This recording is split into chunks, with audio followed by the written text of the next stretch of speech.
How's it going, everybody? I'm Kyle from Fantasy Forge Studios, and we are back with some more Everlast, the role-playing game. We are joined by all of our players tonight.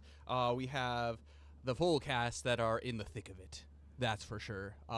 Yeah, it's pretty intense. But before we do begin, before we go into any introductions, just a quick reminder to everybody who are joining us for this game. Everlast is a tabletop RPG of our creation. So Fantasy Forge Studios, Kyle LaFonte, own all copyrights, intellectual property, images, video, audio, graphic, story, gameplay, mechanics, and all of the everything basically that's involved within this game. Don't take it, sell it for yourself, but use it happily for your own content or for your own not content, for your own homebrew, that kind of stuff, home games, if you wish to do so. Enjoy the world of Everlast as we continue to march towards the eventual Kickstarter of this thing coming out. But without further ado, let's go ahead and introduce our players, starting with Zil. Hello. Oh, good, I am unmuted. My name is Max. I play the lovely Zil, which is here. Way to be lovely. He is. You wouldn't know it because I think it is canon that he is bathed once, just once, when we were at the Domo Onsen. Is ripe. You would not think him to be lovely, but he is delightful, slightly naive, but fiercely loyal orphan of Helix. Also, the Teapot of Madness, future Refinium prospector, blacksmith extraordinaire, the Waffle House, because his pet mouse is named Waffle. He is the party tank. That might He be my loves the favorite blacksmith. one. Waffle House. So when he has downtime, he's hopefully going to be upgrading some axes soon because he can make Refinium. He can use Refinium. He just needs to find some Refinium. He has one bar. But he can take a hit like it's no tomorrow. It's crazy how beefy this guy is. Yeah, he's thick. He's real thick. Our next character is Luxalia. If Zil is the beef, Luxalia is the turkey. I was going to say the cake. I was going to say the cheese. Oh. The cheesecake. So Luxalia is the cheesecake of the party. She's sweet, she's rich. Creepy. She's not rich anymore. Creepy. He's poor. Yeah, no. Yeah. Anyway, rich in love and faith. She is the healer of the party. She's a Glyven, so she's a foxy lady. And yeah, she's kind of the moral compass and the shrine maiden with a mysterious backstory that nobody knows. So, except for the Fate Weaver and me. I feel like that's being hinted at real hard the past like month and a half. I feel like something's gonna drop anytime soon, but I'm not sure, to be quite honest. It's hard to say. I'm just saying, I think the Fate Weaver and me should be like a song. Yeah. It's like Fate Weaver and me. You're Anyway. my best friend. Yeah. Ooh, you're making me live. Fate Weaver and me. That's it. Nice. The next is Yuki. Hey everyone, my name is Dane, or Forged here at Fantasy Forge Studios. I play the character Mistletoe Yuki. She is a silver dragon from the far north reaches of Everlast, a city called Flamongolith, at the base of the Refinium Peaks. And she's pretty cool. She's a bard class, so she's not supporty though. She is the Blade Dancer subclass within the bard, which is a physical DPS, which is pretty sweet. So she uses 2 broadswords, and she slices through the competition, and hopefully today she can slice through some demons. Hopefully. She's looking forward to that. But aside from that, she's kind of recently started to have a little bit of a conversion herself towards Alomnia, thanks to Father Godric at the temple of Alomnia that's here, and she's feeling very virtuous. She got rid of a lot of vice, which is nice, and she's feeling real good. She's like on par with Luxalia at the moment, so maybe, I don't know. I think Luxali is a little bit more pious What are you than at? she is. But, 8 of 9 in the virtue. 8 of 9. Was mine out Yeah. of 15? Because you got a higher fate because you stat. have a higher. Basically, it just makes it so falling into like neutral is less. So the more points that you gain, technically. So I guess this is a good caveat. Technically, when you're in the virtue, it's not necessarily a sliding scale. You're in virtue when you're in virtue, but like having more points of faith makes it so your fall out of virtue becomes Yeah, harder. so like I'd be maxed out at 9 points, so I'm 1 away from being maxed out, but your max is higher than my max, so I it's harder for you to understand. fall out. And my max is Zill. Hello. But anyway, no, yeah, I have 12 out of 15.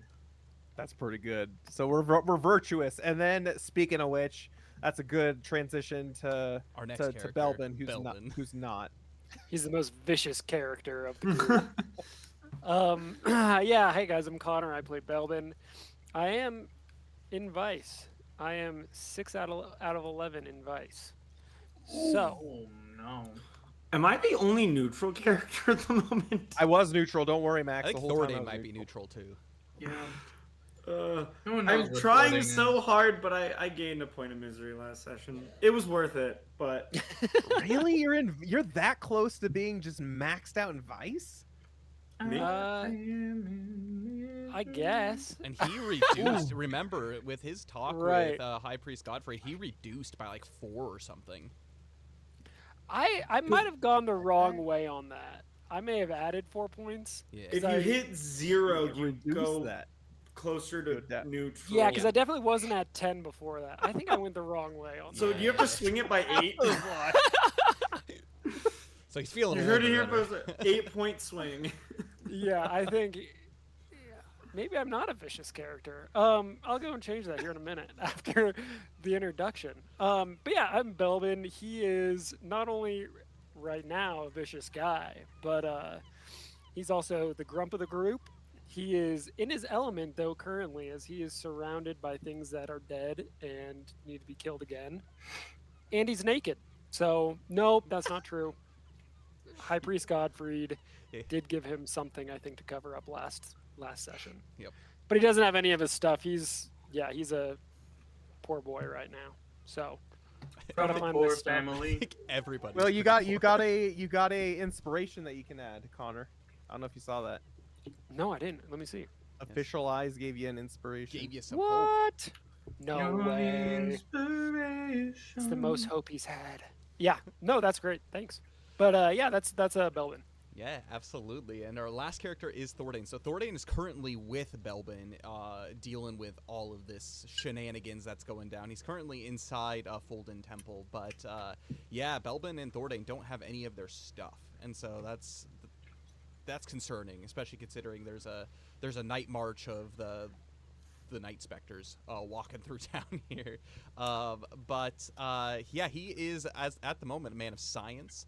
He is an elf that is very learned. While Belbin was making his confession, yeah, Thordain was reading up on some very, very important information that he thinks can be used for at least understanding what's going on here in Folden Rock. But he is yet unawares of all of the dead things that are marching through the streets at the moment. And so he is just chilling inside the temple at the moment. Anything else that anyone wants to add about Thordain that I missed? He's the captain of the ship. He is Belbin's best bud for him saving my life. Yeah, a few that's sessions true. back. That's true. He's always been my favorite, if I'm being honest. He used to have a cool sword. Used to. Now it's gone somewhere. He is the character of many owners too. It's true. He is. He's Yeah. passed, He's a man of he many is passed faces. around. He has multi-personality disorder, you know? I have a hunch it has something to do with the sword, but That's it. it's changing. The curse of Calvinish. The player must not be the same ever. But that is Thordain. And so he is a support character. He is a tracker, so he is the ranger class, but he is the support different. He's like the support character, which is that tracker, and he has some heals. He has hunting traps, which we saw, which is partially what helped save Belbin's life, and he's a pretty good support from the back lines with his bow, but he doesn't have that right now. So we'll see what ends up happening with this. But at the current, the group is split off and doing their own things. But I'm Kyle. I am the Fate Weaver, creator of this game, creator of this world of Everlast, and I am playing both with and against these players as they make their impact here in the world of Everlast, particularly in Folden Rock. Dane, do you have anything to add before we jump in? Yeah. Got some sweet things, guys. So if you do want to support the world of Everlast, again, this is, as Kyle had mentioned before, this is the game that Kyle has created and that we're producing here at Fantasy Forge Studios. So there's a couple ways to be able to support that if you do have a desire to do that. And the two of them is Coffee of the Realm, #1. So if you like coffee, we got a bunch of different coffees that you can have. Or you can check out our new fall time scent. Now that it is officially fall time, you can go and check out our amazing Shiloh Harvest. It is our fall scent. It smells like an apple orchard. It is delightful.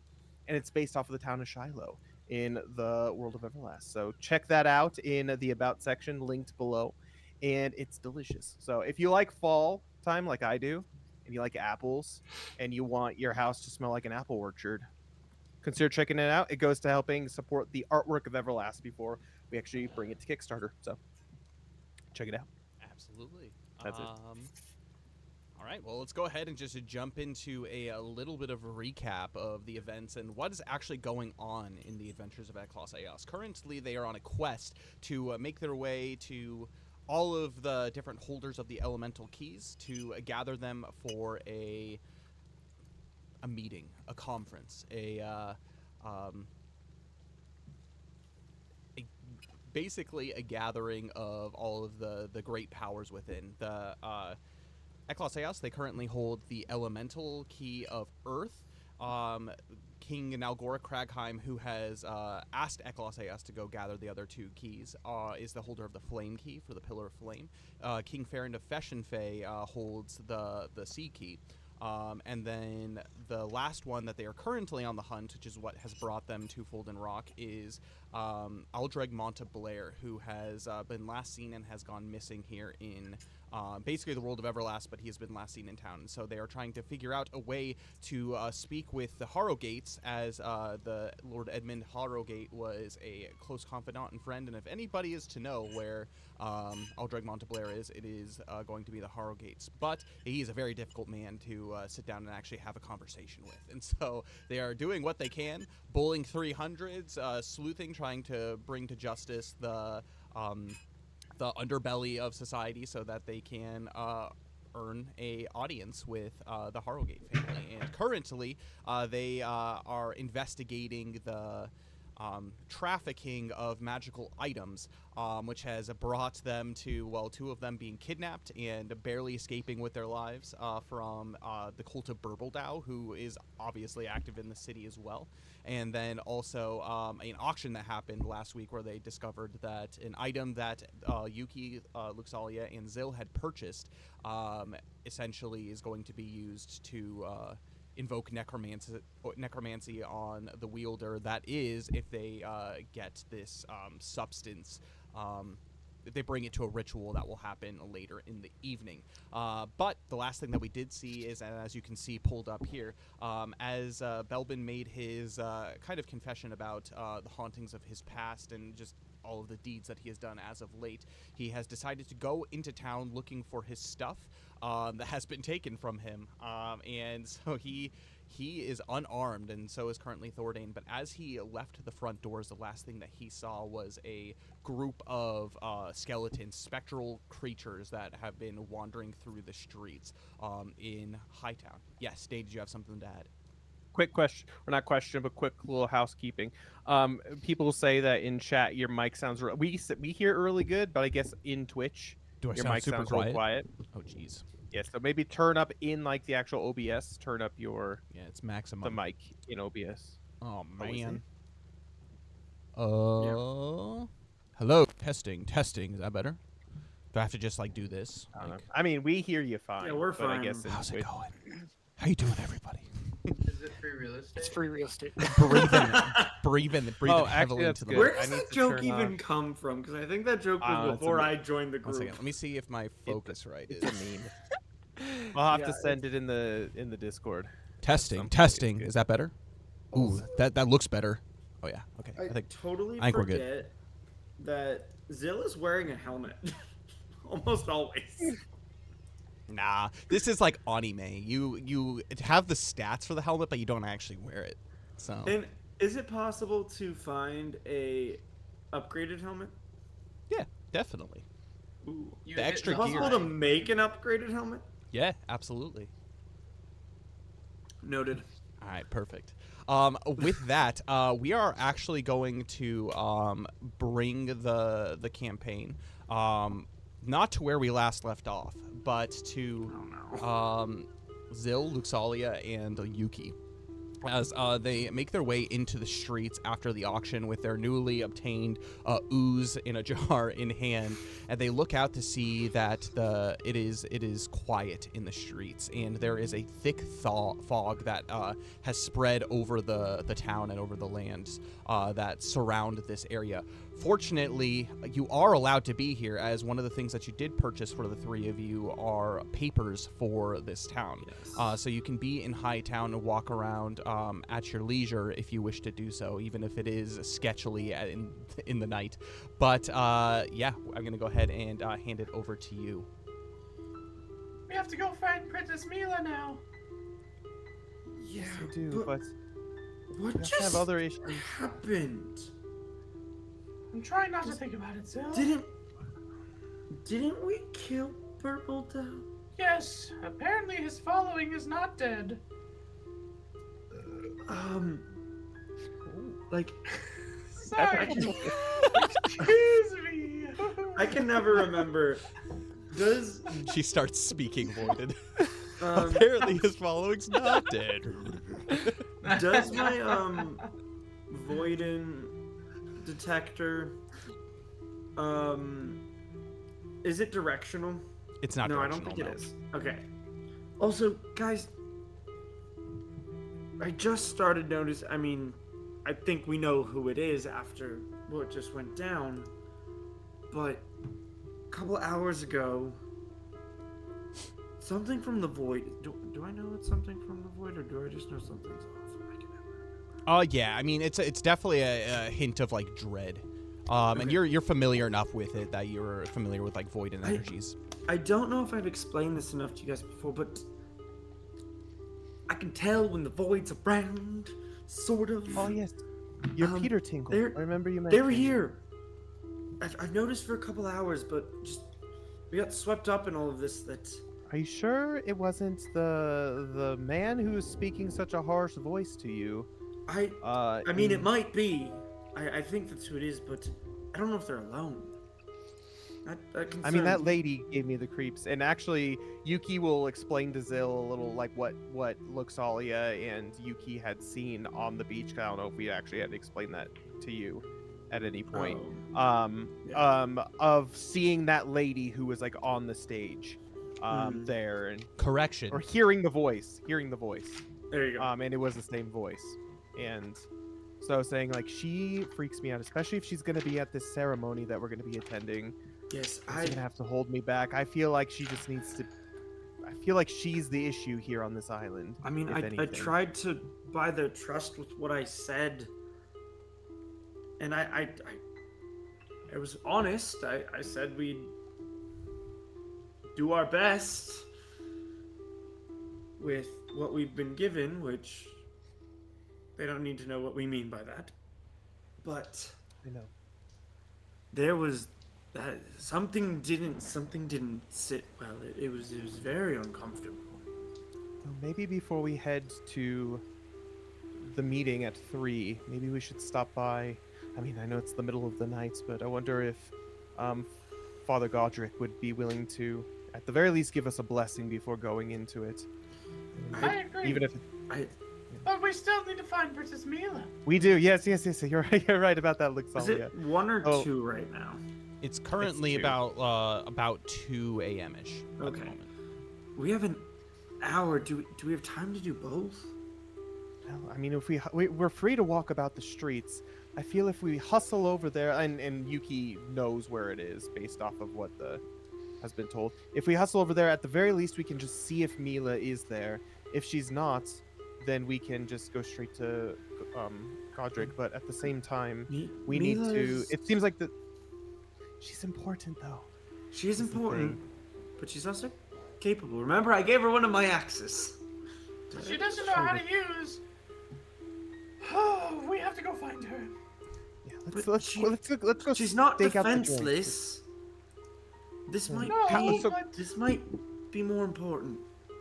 Quick question over game. Mhm. Quick question over game. Sorry. How far is so? If we're looking at the map of Folden Rock, from the cathedral to Soot and Ash, how long would it take to walk there? 15 minutes maximum. It's a pretty small island. Okay. Well, if we Where are we go now, in, though? Yes. we're over in the auction house. area. Currently, you're here. The temple is here, and Soot and Ash is down here, And then Mila's over here, right? and then Princess Down here. Mila is here. So we could go to the temple. In above game, we could go to the temple, then Mila, then the Soot and Ash. Theoretically, if she's yeah. actually there. Or we could go to Mila, then the temple, then the Sun Ash. That's kind of we're what I was thinking too. Well, we're backtracking, but at the same time, we need to meet. But also, I don't know if Zil Father actually knows God- the map. We're No, he knows his way prioritizing- around cities. Father Godric's not going anywhere. Lady Mila, at the very least, we need to see if she's there. I agree with Luxalian, at the very least, going to see if she is there. Because we don't know for sure. Okay. Can we at least put this in glue, please? It opens up the glue bag. Well, let's hustle And it. then We only have an literally hour till. animates and swallows it as it just goes back to lifeless on your back. Oh, gosh, glue Does that is so sound weird. fair? If we just hustle over there? Yeah. Okay, let's do it. You do so, and as you make your way out onto the streets, you no longer have the canopy of this little district above you, and it is raining. It is not just raining. I was gonna It say, is why do I feel like it's raining? It is storming. The winds have whipped up. There's thunder and lightning crashing overhead, and there is a thick, as I mentioned, thick fog that has rested upon the town, and you can't walk more than 5 minutes here without just being completely soaked through. It is a torrential downpour. Good thing Damascus doesn't rust. That's Damascus rust. No, it's good. It's like stainless steel. I don't like the look of the sky, Yuki. Neither do I. However, I don't know what's causing this. It could be Alomnia's wrath, but it could be something else. And also, Yuki's more concerned about the fog more than anything. This is the first time she's seen it since they've been on the island, right? Mhm. A fog like this. Foggy Just watch Bay our was step kind of as like we this. come in. Yeah. That was the bay with the fog. Anyways, so as we hustle over, are we allowed access We're like into? jogging. I'm gonna have you make wisdom skill checks for me, the three of you. Oh yeah. 8. 10. 15. The three of you, as you make your way through the streets, it's almost unrecognizable. You can't see further than about 10 feet in front of you in any direction. The only things that you have to go by are just the general sense of direction from where you first entered this building and your ideas of what straight is. You have to gather together and make decisions every now and then to decide which corners, which turns to go down, especially because the Regal Peacock isn't a district that you've actually been to. You can only go based off of what you've seen on a map.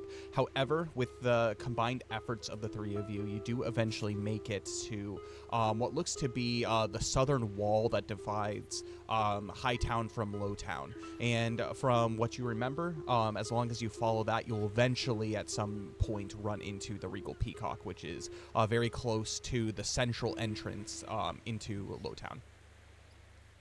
And probably about 8 or so more minutes pass before you do stumble upon a sign that says the Regal Peacock. Everything is dark. Most of the windows that are around are completely black, as if people are sleeping for the night. But you do see at the Regal Peacock, its lights are on and they are lit up, almost as if business as usual is being done here.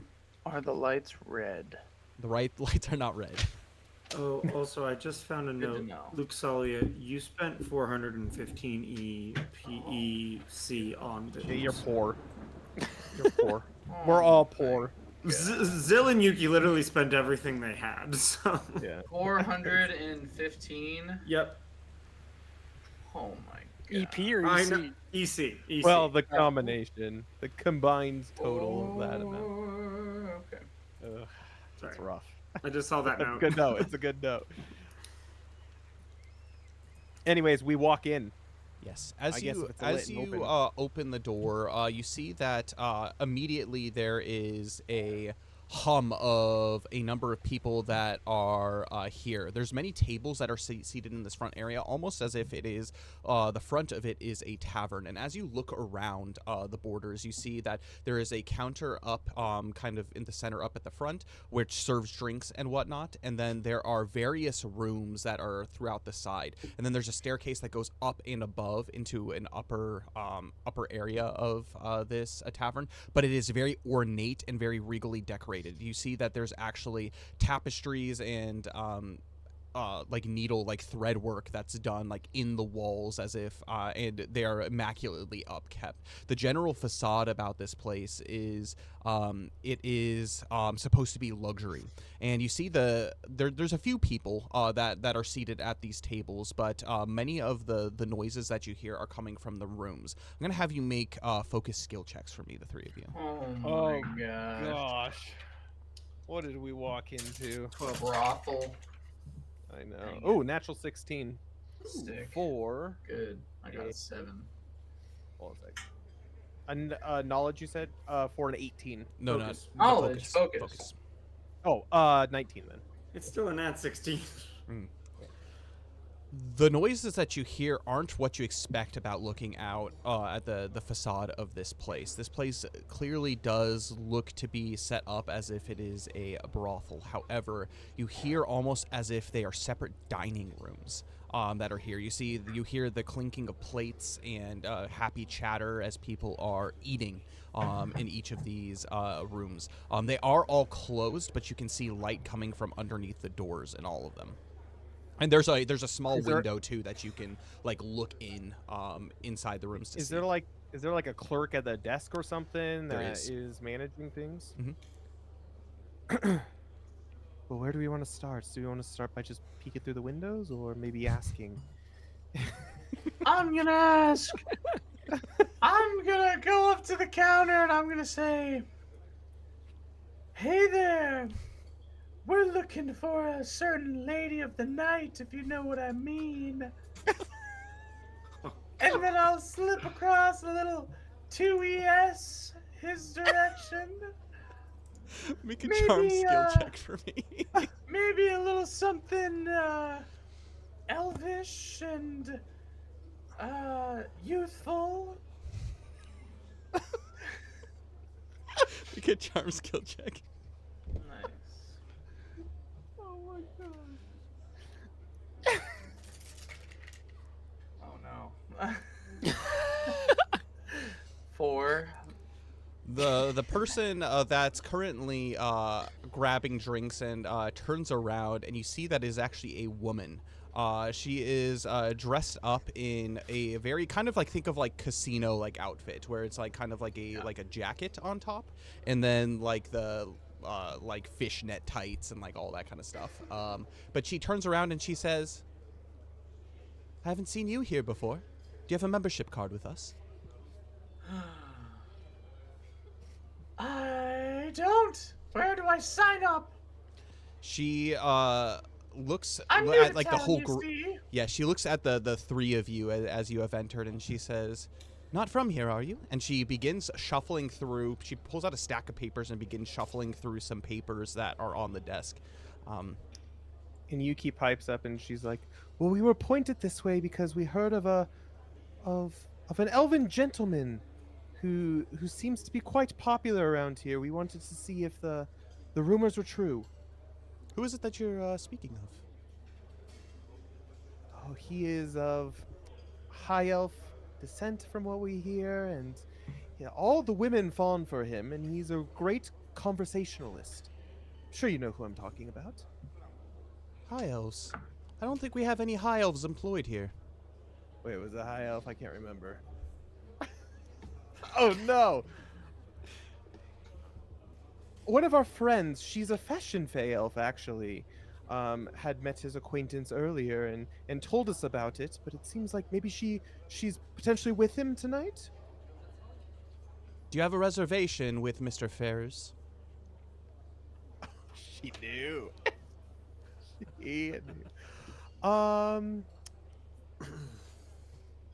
Well, how does this sound? And Yuki puts over the table. What does she have? Hold on a sec. Yuki Nothing. pushes You have over. nothing. He's got Just some stuff. bribe She- everyone. He didn't hand over everything. She's gonna hand over 18 EC. She looks at this and You're she looks holding down out on us, man. and she smiles and she I'm not holding says, out. I just kept some. Just because. "I sure do. I hope you have much more than this. This is mere trifling Oh, in don't this worry. world." Don't worry. This is just to get your attention. You know, a tip, as they say. Not to be rude, but I make more than this in an hour of working here than... Ah, yes. Well, Yuki will say, "Well, if that's how that's gonna be," and she pulls out her harp, and she's going to, she's going to say, "I am also known for entertainment, you see, and of course, as you can tell, and she strums her harp, I am no novice myself." Yes. She nods and she says, Yeah. "If you wish to perform here at the Regal Peacock, we have a waiting list.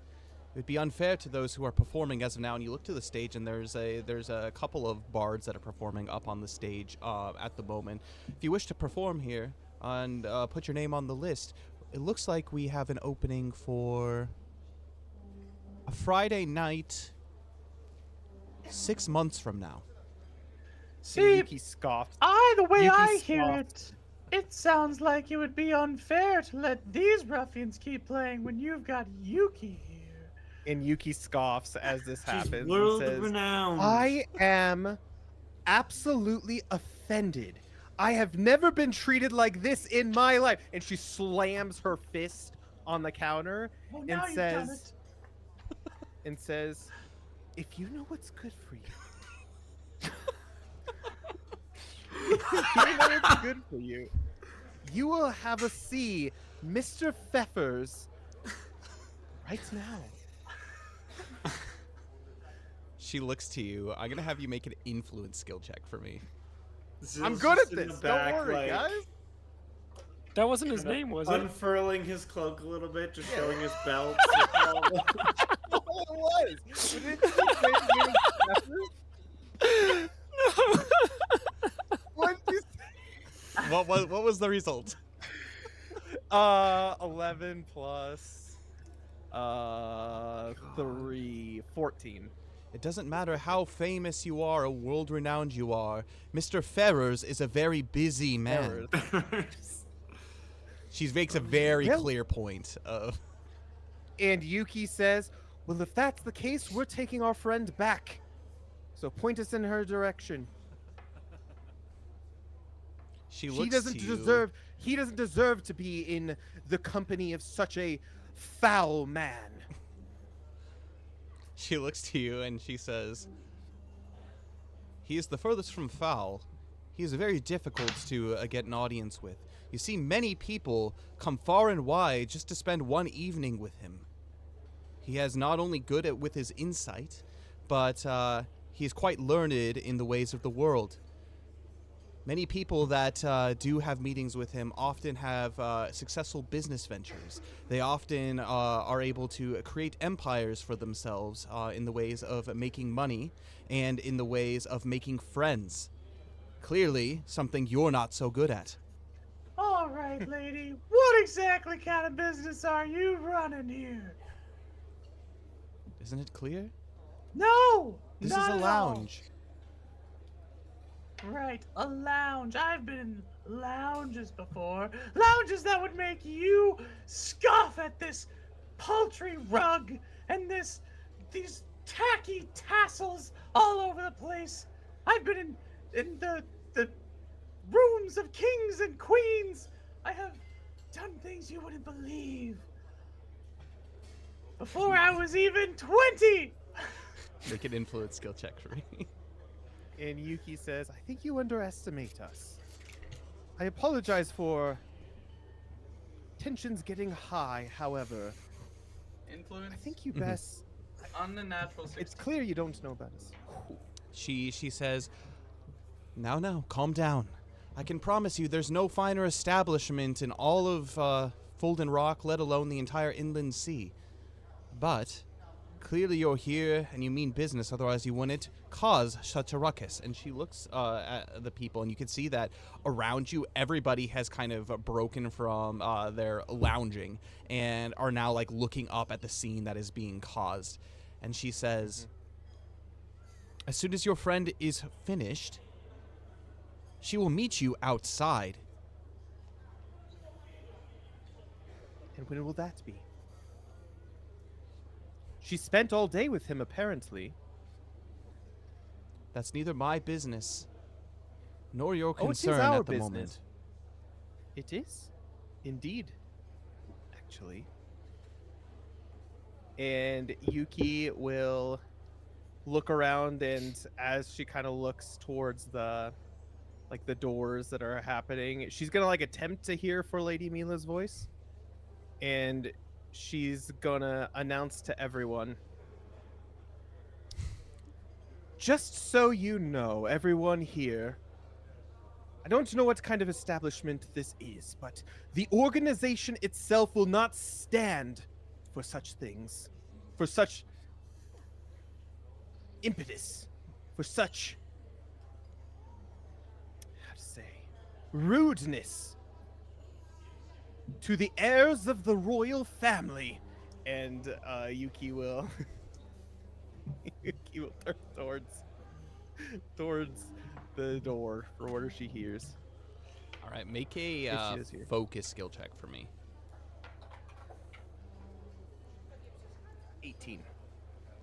During this whole proclamation and announcement, Yep. the lady says, I do not doubt that you are of importance, but there are many people who have paid a handsome sum in order to be here, who have waited months and months in order to be here. And she begins to take the papers off the desk and put them back beneath. You will not be having a membership here, and you shall not return here ever again. I'm going to have with that focus skill check, you can hear that many of the rooms that are around seem to have also gone quiet. You see that there are some people peeping through the windows to see what the ruckus is that is basically happening out in the main area. And you can see that they're all dressed quite finely, quite fancily. And a few of them even open their doors to see what's going on. And some of them are just like, I paid good money to be here. What is going on out here? And then you have some other people that are just like, what's happening? Is there a new show that's happening? And like people like peering out. As you do see, there is one room in particular on this main level that there is nobody at. However, there is a light on within that room. Yuki says, as she says this, she's like, well, it's clear that our friend skipped the line because she just met this fellow today. We are worried for her sake, and we are not leaving without her. And she walks over to the door and donkey kicks it. I'm going right with her. I'm right behind her. Also, before all this happens, can Luxalia get a feel for what this place actually is? Like, is it a brothel? Make a Like wisdom a skill high-end check. brothel. That's what she wants to know. We're flipping tables in the temple is what we're doing. Oh, son of a gun! I know nothing, Jon Snow. Yuki It will is a Yuki- 5. From Yuki will use one of her bardic tempo dice since she's within 5 feet of her, What? and What is give her this? a extra D8 to roll. Hey, to add to the result. Yeah, it's a skill check. This is so new. she can do that. It's not new. She's had it for a while. I just haven't used it. I know. I figured. I haven't read the whole book yet. It's all an good. 8. With So 13. With that, Ooh. you look Oh, around and you see that based off of initial appearances, you're actually surprised to know that this does not look like a brothel. However, this does look like a high-end escort service, meaning people can come here and enjoy just the normal lounge, or you can essentially hire. I mean, like an escort, I guess, would be, but like someone to be able to enjoy conversation with. There is, as you have seen around, there is no anything of sexual nature that is going on here from what you can see. You don't know what's upstairs, but based off of the ongoings that are around here, it does not look to be a brothel. Okay. Noted. All right. 'Kay. Donkey kicks. Yeah, are she happening. donkey kicks the door Physical down. skill check for me. And I'm right behind her, ready to deal with any difficulties. 10 plus 6. 16. Dirty 16. 16. As you make your way over to the door, you turn around and donkey kick behind you, Zill in tow. Everybody just looks shocked at what's happening as you start storming over, and the woman behind the counter, she says, "Wait, no, stop!" As you turn around and you donkey kick backwards, and the door breaks from its hinges and just swings open and slams, and you see immediately inside 2 individuals, one a very regal looking Fesh and Fey elf, and a much younger looking Fesh and Fey elf who is sleeping on the chair next to him. That the noise wakes her up, and as he looks to you and says, "Excuse me, miss, can I help you?" Is it Princess Mila that we see? It is Princess Mila. Ha ha ha. Sorry to intrude. I was However, expecting to say it wasn't. her money is no good here. I would explain the situation to you, but unfortunately there isn't the time for it. But she's coming with us. And who are you exactly? Her retainer. We are her caretakers. Yes, her retainers. He I'm sure you stands know up- who she is at this point. He stands up and he walks over as he looks out to see the just the commotion and everyone just like, what the heck? The lady from behind the counter, she comes out and she has made her way over to the room, and he says to her, now, I'll take care of this. And he looks to everybody, and as he does enter the room, there's almost kind of like this air of charisma about him, and everybody like in a hushed voices say, oh, "It's him! It's the master!" And then everyone just like looks at him, and he says, "There's no trouble here. Resume with what you are doing." As he leads the 3 of you into the room, he takes the door that is hanging halfway off of the hinges, and he basically picks it up kind of and adjusts it to close the door behind you as he offers a seat. At this point, Princess Mila has woken and is looking around like, oh, what's going on? As she sees the 3 of you being let into this room. I will run to her side. Princess Mila, oh, we were worried sick. Where have you been? And I start like tending to her. Are you all right? Oh my goodness! And I start, in a motherly kind of way, like doing the feminine thing that, as a male player, I don't fully understand. It's good. She rubs her eyes as she wakes up, and she says, "What time is it?" And she looks at the 3 of you, and she says, "Where's Belbin and Thordane?" And she straightens herself up and We just kind of look at each other. and adjusts shrug. herself. What's the next mystery to be solved? And she looks to you, and Alaric Ferrers, he stands at the door, and he just watches as the four of you interact with each other. So, Mr. Ferrers, what exactly have you been doing with our Mila here? She disappeared from our party this morning and she's been spotted about with you. However, from what I hear outside, it takes months to get a reservation with you. So what is it about her that attracts you so much to her? And Yuki's kind of accusing when she's doing this, like she's protecting her friend. Mhm. Absolutely. Mm-hmm. Yeah. He looks and very calmly he states, "I've heard much about you. All of you. You must be Yuki Mistletoe? Luxalia of the Silverwood.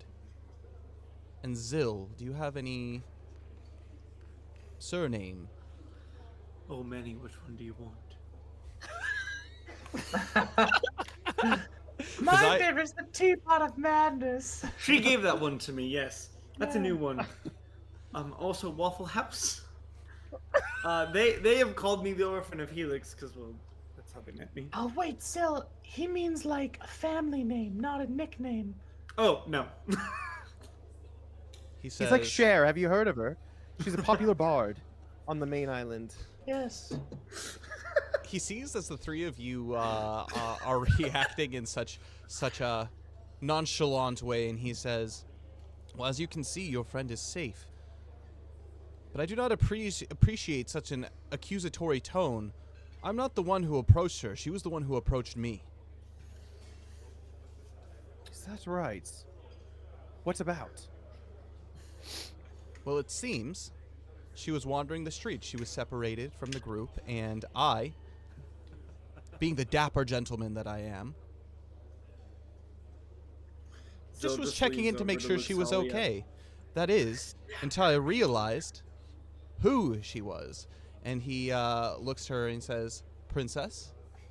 And she kind of like looks to him and then to the rest of you, and she says, "Yeah, I mean, he seemed familiar, and so I decided that, well, he offered to help me out, at least to find you, but no matter where we walked, no matter where we looked, you were nowhere to be found. That is until I actually realized that he is actually an acquaintance of my father." Oh. Well. And Yuki What? kind of explains the story to her, like how when they realized that she was missing, they went from place to place and heard quite the rumors that, and there was a fear that he was potentially harming Cool. her in ways. Yes. Yes. He said, he continues, and he says, "Earlier in the day, I guess in the evening, there was a fire that had been spotted down by Foggy Bay. In order to protect Princess Mila, I brought her back here, kept her safe in, well, in my room, as you can see. Until such a time that the coast is clear. We were going to leave in the morning to continue the search for you. But clearly you found her. She has been in safe hands, I promise you that." To Mila, I will say, Princess Mila, why didn't you just go back to the ship if we got separated? She looks to you and she shuffles around uncomfortably and embarrassed, and she says, "Because of this." And she opens her basically a small little like kind of side bag, she has a little messenger's bag with her, and she pulls out what looks to be a total of 5 silver rings, bracelet rings, and she says, as a thanks for allowing me to come with you, I decided to go shopping, and I purchased these for all of you. But then I got lost, and I didn't know my way back. That was until I ran into Sir Alaric here." Can Yuki make like a insight check on whether there's like dubious potions or some sort of like she Is she like, under the does she seem in her right mind? Yeah, does she Make a seem in her wisdom right skill mind? check. Considering it's 2 a.m. and she just woke up. Ooh, that's good. 14 plus wisdom. 14 plus 3, 17. She seems the normal Mila. If anything, she seems probably just a little embarrassed about the situation. Oh. Well, I'll just say, oh, well, that was very, very, very kind of you. However, we were very worried, and the types of missions that we're on often, when people get separated, it doesn't always end well. So we need to make sure we at least have a buddy when we separate. She And nods. we know that you're capable, but there are also very strong individuals who any one of us could be abducted by or hurt by. Look, Sally, Yuki, come here a moment. What, Zil? Huddle up. So this all. Wait, hold on. Oh god, where'd my notes go? Aldrich. Or Ulrich. This Ulrich fellow. I mean, seems trustworthy. Friend of King Farron. So he says. So Mila says. I mean, if they're both saying the same thing, maybe it's worth trusting. We've got bigger fish to fry this evening. This might be the safest place for her. I think we just give them instructions on where we're gonna be tomorrow, and go about the business we need to attend to. I think the safest place for her is right by our side. And she is part of this mission, after all. You know where we're going, Luke Solia. I do. Okay.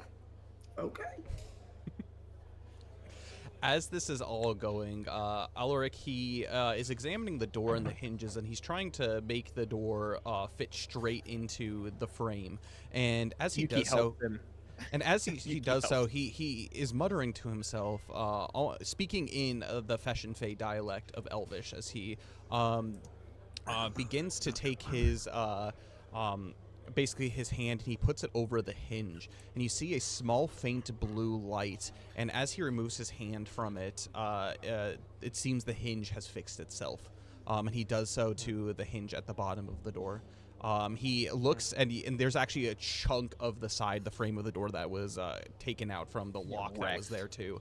And he picks up the piece, and he does the same thing, and he puts it into place, and almost as if it hadn't been broken before, he leaves his hand from it. Does it feel evil? Does it feel bad, Yuki, seeing this? It looks kind of weird. I mean, so again, something to note to everybody that is here, everybody who is watching. Magics in mana, they're two different things. Mana is grace from Alamnia, and magic is the work of the void. Both of which are very rare to find. There are very few people who actually have a mastery over such things that they could use it. Let alone with such ease. It is clear by just seeing that him being able to do something, even if it does look like a small kind of trick, it is clear he is adept at using mana or magic, whatever this seems to be. But no, it does not put off any Peter tingles or anything of the kind. So to Zill, it's very clearly manic. Yeah. Yuki approaches him. Use mana. Yeah, Yuki sees this and approaches him and actually bows to him and says, I apologize for treating you so harshly. Hopefully it's understandable how we reacted considering the rumors that we heard about you and where you were. And unfortunately, we're on a mission from King Farron. Can we trust you with secrecy? I'm sure she has already told you, but I think it's best to confirm it twice. No, and he puts his hand on your shoulder, and you feel a sense of warmth, actually, to the touch, and he smiles, and he says, I don't know what rumors you've heard from other people, but I swear I am an outstanding individual. He clearly has a heightened sense of himself, as he says this. As I am an outstanding individual, and I do think that I have quite a good reputation around town. As he looks to the rest of you, he says, I understand that your charge is someone of import, and if they had gone missing, that would be of the utmost concern. But I will say, here in Fulden Rock, particularly in Hightown, the demonstration that you performed out there is one that many of the locals will not take kindly to. I understand that you had to do what you had to do in order to protect your friend, but some methods are better than others. And he says, that being said, you could have left a note, but you did get my attention, which brings you here. Your methods did work, ultimately, even if you're not allowed in here again. And he kind of chuckles to himself as he looks to you. As far as how much you can trust me as much as King Farron of Feshenfey can trust me. We are close acquaintances. We used to work. We grew up at the same school, and I used to work for him directly. That is until he decided to make me an emissary of between Fulden Rock and Feshenfey. I make a little extra money on the side. I enjoy conversation, and this is a good place to be able to learn about many clientele that have lots of potential. I have lots of wisdom in all of my time that I've been here in Everlast, and I love to be able to share it with those who have a mind for innovation and adventure. And Yuki pipes up and says, well, you seem like a man of great import, of course, but also of trustworthiness, and we appreciate you for looking after Princess Mila, even if our trust was misplaced and in things. However, did Princess Mila tell you of the charge that why we are here specifically? No, something that she has kept close to her chest. Well, long story short, without getting too much into it, she is on a mission with us for a specific reason, a very specific reason, and she was charged with us and King Farron so that she can grow in that diplomacy of her being a princess. She will be taking over one day, at the very least, to a higher standard. And she's here to practice her diplomacy in a sense, but also she's here to assist us with what we need. We unfortunately have no time at the current moment to be able to discuss certain things. 10 minutes Exactly, ago. Zil. We have no. We have to get going here shortly. Here's my wisdom and here's my question to you. Where we're going to be going here tonight is to help the world of Everlast itself, not just Port Grandium, not just Feshen, the kingdom of Feshenfey. It will leave ripples across the rest of the world. It will be dangerous. As being a colleague of King Farron himself, is this a mission in which you think she's ready for? If she was to join us. I will say that it is time well spent. Depends on the nature of what you are planning to do. Diplomacy, she has plenty of. Physical combat prowess, I haven't been able to test such things. We've merely had conversation. She does have relics of the royal family with her. She could prove useful in a pinch. But I would keep an eye on her. She has a spirit within her, and she wishes to be helpful. And Princess Mila, she says, I know, and I promise that I won't do anything that will put you in harm's way. I just don't want to cause any trouble for anyone. Zil looks to her and just says, Princess, we've had an interesting evening. Both trying to find you and where we were before this. We're going somewhere very dangerous. Somewhere where a fight might, looks at Yuki. We're probably gonna cause one. Yeah. You are welcome with us wherever we go, but you get to decide this. We can't make you come with us. If you trust this man, you can stay here. We're gonna head to the temple before we go on to our business. You can come with us and stay the night there. You can try to find your way back to Alumnia's Breath and stay there where your room is. But, Princess, where do you want to be for all of this? Danger is coming. She looks to the three of you and she says, I know I've already caused you so much trouble, but I want to be useful. I want to be helpful. But I do understand if you would like me to stay here. I know we'll be in good company. But I would like to be by your side if that matters. This isn't just physical prowess, Princess Mila. This is truly a soul-breaking mission that we are on. You may see some things that you never thought you would see in your life. And Yuki turns to Ulrich and says, we will explain to you in the morning. If you come by Alomnia's breath, and if we are there in the morning, it's in the port, we would be more than happy to explain it to you, especially being a close confidant of King Ferrand himself. However, we do not have the time for it. However, what I can say is we are dealing with the demonic. He looks and he looks to all of you and he says, hopefully your prowess with blades matches that of your spirits. Good luck Bill to just you, takes out whatever 2 axes, flips them, and puts them back in his mouth. hopefully whatever you do experience in the night leads to benefit for not only you, but for the people here of Folden Rock. That's the goal. I cannot stop you, Princess Mila, if you wish to go with them. I will promise that I will do everything in my power to make sure you are safe if you do stay. But if all goes according to your plans, I will see you in the morning. You said Alomnia's breath, was it? Yes. Yes, that's correct. He nods and he opens the door to lead you out. And he says, well, time is of the essence. I can see you're quite a hurry. One last thing, Princess. I said, you are welcome. You have a choice here, and we'll respect it. She nods and she The says, people we are going to don't know of your involvement with us, as far as I can tell. oh, I see. Do with that what you will.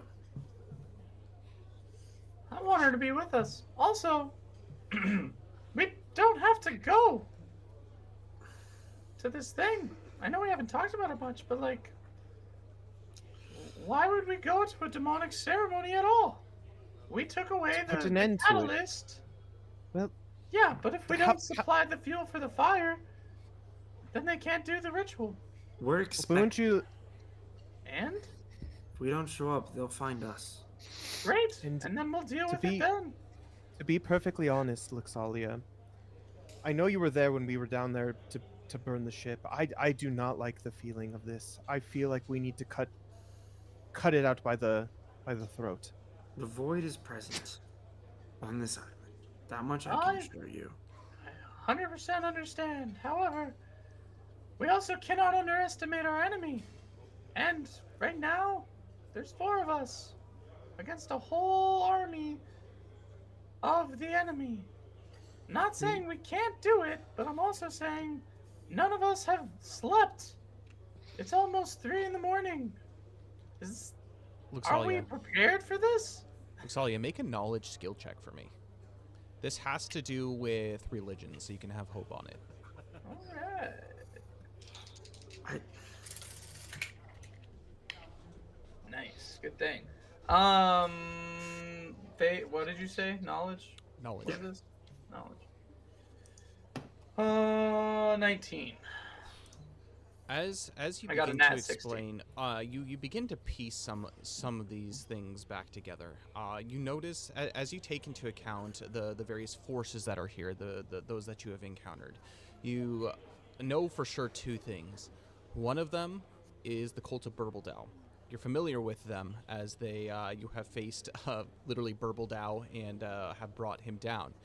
But at the same time, you have the image of this woman, and based off of everything that you've collected from the ship that you did burn down, she has no way of leaving this island, and she is the part of the cult of what's his bucket? Nazrahim. Nazrahim. Yes. Not Nazrahim. Remind What's the big me- serpent? The serpent. Oh Uh, yeah, yeah, Common yeah. dollars. Ah, yes. Was that?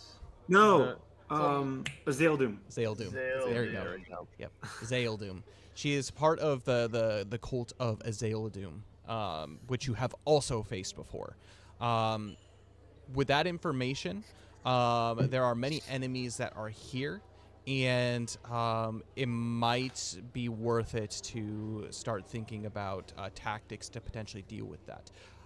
I would agree with you, as in part where it's like you don't necessarily have to go to this ceremony, but at the same time too, it's not like the she will be able to escape. A confrontation is inevitable. Yeah. Mhm. I'm just saying, maybe we wait for them to come to us. But they have no But do reason we have the to time for that? be upset with us at the moment. Could we use that to our advantage? The element of surprise. They're not expecting a fight. Well, and especially with Zil, they think he's part of the cult of Burbledao, as of now. They do. That's true. They said they called me brother, and I still don't like it, but maybe we can use that. But also, from what I know, deceit is usually a tactic of evil. Usually not a tactic of the good. Wouldn't it be better to just bring them out into the light? But to what end? We still don't know if the Harrow gates or anything are even working. They could be behind all of this. I feel like we have such an opportunity at this moment to be able to cut the tongue out as is right now, to be able to put an end to it. They, And I truly do feel like the vice of greed is upon Rollo Beaumont, and he seems to be working through every single part of this island. He is obviously the head honcho, even the Harrowgates claim to be. If there's any way that we can free him from such a vice, I don't know. I personally am ready to end this. we've already killed who they follow. Let's stamp the cult out here. They don't know we're coming to fight them. But to what end? Are we just going to kill all of the people there? Is there no hope for them and their souls? I don't know. Can Yuki make a insight check about the lady that they had seen at the place, and more so in lines of like if she truly is a person or if she's just a demon.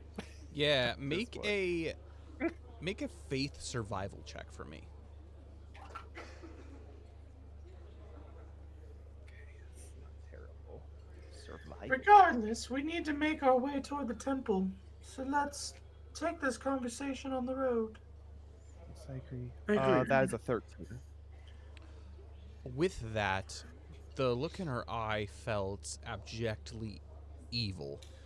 She is here with a task, and while she maybe wasn't necessarily threatening, she seems dedicated to what her master wants of her. However, that being said, you don't know for the other members that are part of the cult. As far as you know, there's only one lady from the cult of Azaledoom, but as far as the cult of Burbledao, you're unsure about whether they're redeemable or not. They seemed to fit in normally within crowds, not necessarily being antagonistic. They seemed to follow the rules of whatever was going down at the auction, and so these are things to weigh as well.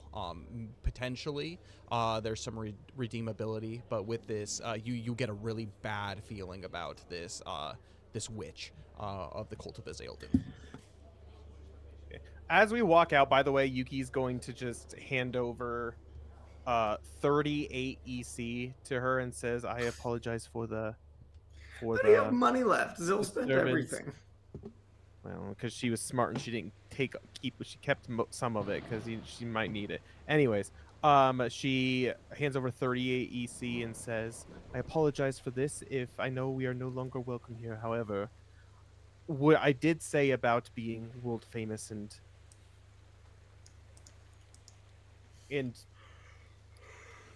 a talented bard, I should say, still goes without saying, as humbly as I can say that. If you would like me to perform here at some point, feel free to call my name. If not, that is totally fine. And she walks out to this lady.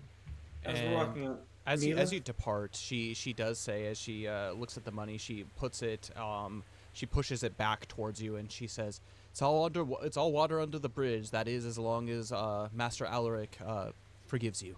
And she says nothing more as she turns around and continues her duties. Mila, are you coming with us or are you staying? I wish you would come. If it is all the same, I would like to come. You are welcome. The decision is yours. And with that, as you depart back out into the storm, we are going to go ahead and make our way over to Belbin. So Belbin, as these corpses continue to walk through the streets, I'm going to have you make a focus skill check for me.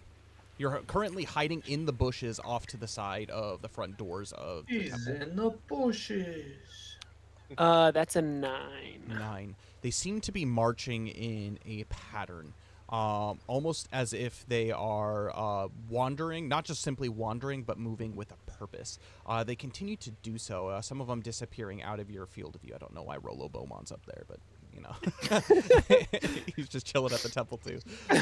They continue to move around in kind of this formation. And eventually they look to seem to be surrounding the temple itself proper. And up to the front, directly in front of the steps leading up to the doors, you see this, what looks to be a captain. There is a mysterious blue glow to him, and his eyes are basically black as night, and you hear almost this spine-chilling voice erupt from his mouth, and he says, burn it all to the ground. And all of them begin to take out what looks to be I don't know, like femur bones or stuff, and they have wrapped around the tip of cloth. And the skeleton, he snaps his finger, and immediately all of them become ablaze with light. And he says, let's remove all matters of faith from this earth. As he begins to walk up to the front of the doors. What are you doing in this moment, Belvin? Well, one question. Isn't it raining pretty heavily? It is, but the flames seem to be actually this is a good matter of note. You don't even need a check to be able to see. The flames themselves are blue. And they are burning hot. It is raining heavily, but it is not putting out whatever flame this is. Okay, and they don't know I'm here? They do not know you're here. Gosh, and is the door behind me? So the door Or, is like, up here I'm in at the the- front of the hall. Technically, he hasn't moved up that far yet, but you're currently here in the bushes. There's Oh, like a over small there. little porch. So you're about like 5-ish feet up from How- like the main part of the ground. But So they're not necessarily looking at me. How thick is the fog? the fog is thick. As I had mentioned, you can't see further than 10 feet. However, you can see the glow of all of these people, particularly the deep glow of the captain that is out front here. Okay, and then one more question. Mhm. The robe that High Priest Godfrey gave me, Mhm. does that have a hood on it? It does have a hood. Alrighty.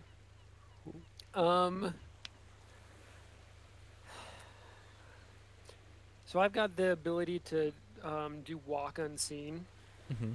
and that's if I pull my hood, if I draw my hood, I will not gather unwanted attention while I'm alone, Okay. and I gain +1 to the stealth snake. checks. Okay. So I think I'll draw my hood, Okay.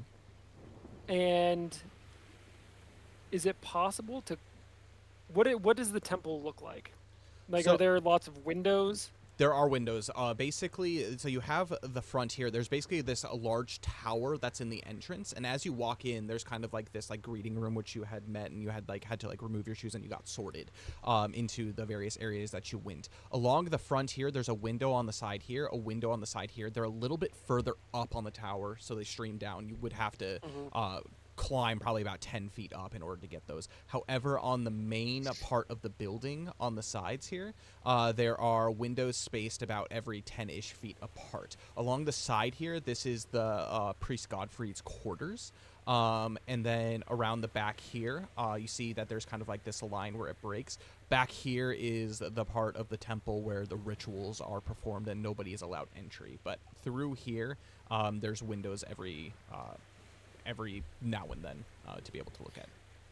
So if Belbin climbed, would he be able to break in a window, like on the Perhaps. backside, kind of more like unseen, possibly, Perhaps. like one that's not necessarily okay. If Belbin's you're gonna able try to climb the wall. sneak around enough, yeah. As these corpses begin to make their way around, you draw your hood. I'm gonna have you make a stealth check for me. And you can move your movement speed before you have to make another stealth check in order to remain hidden. So how much Okay. movement you have, and you cannot go within 5 feet of a particular skeleton. So you have to move at least within 10 feet of where they are. Okay, that was an 11. Okay, you're able to stay hidden.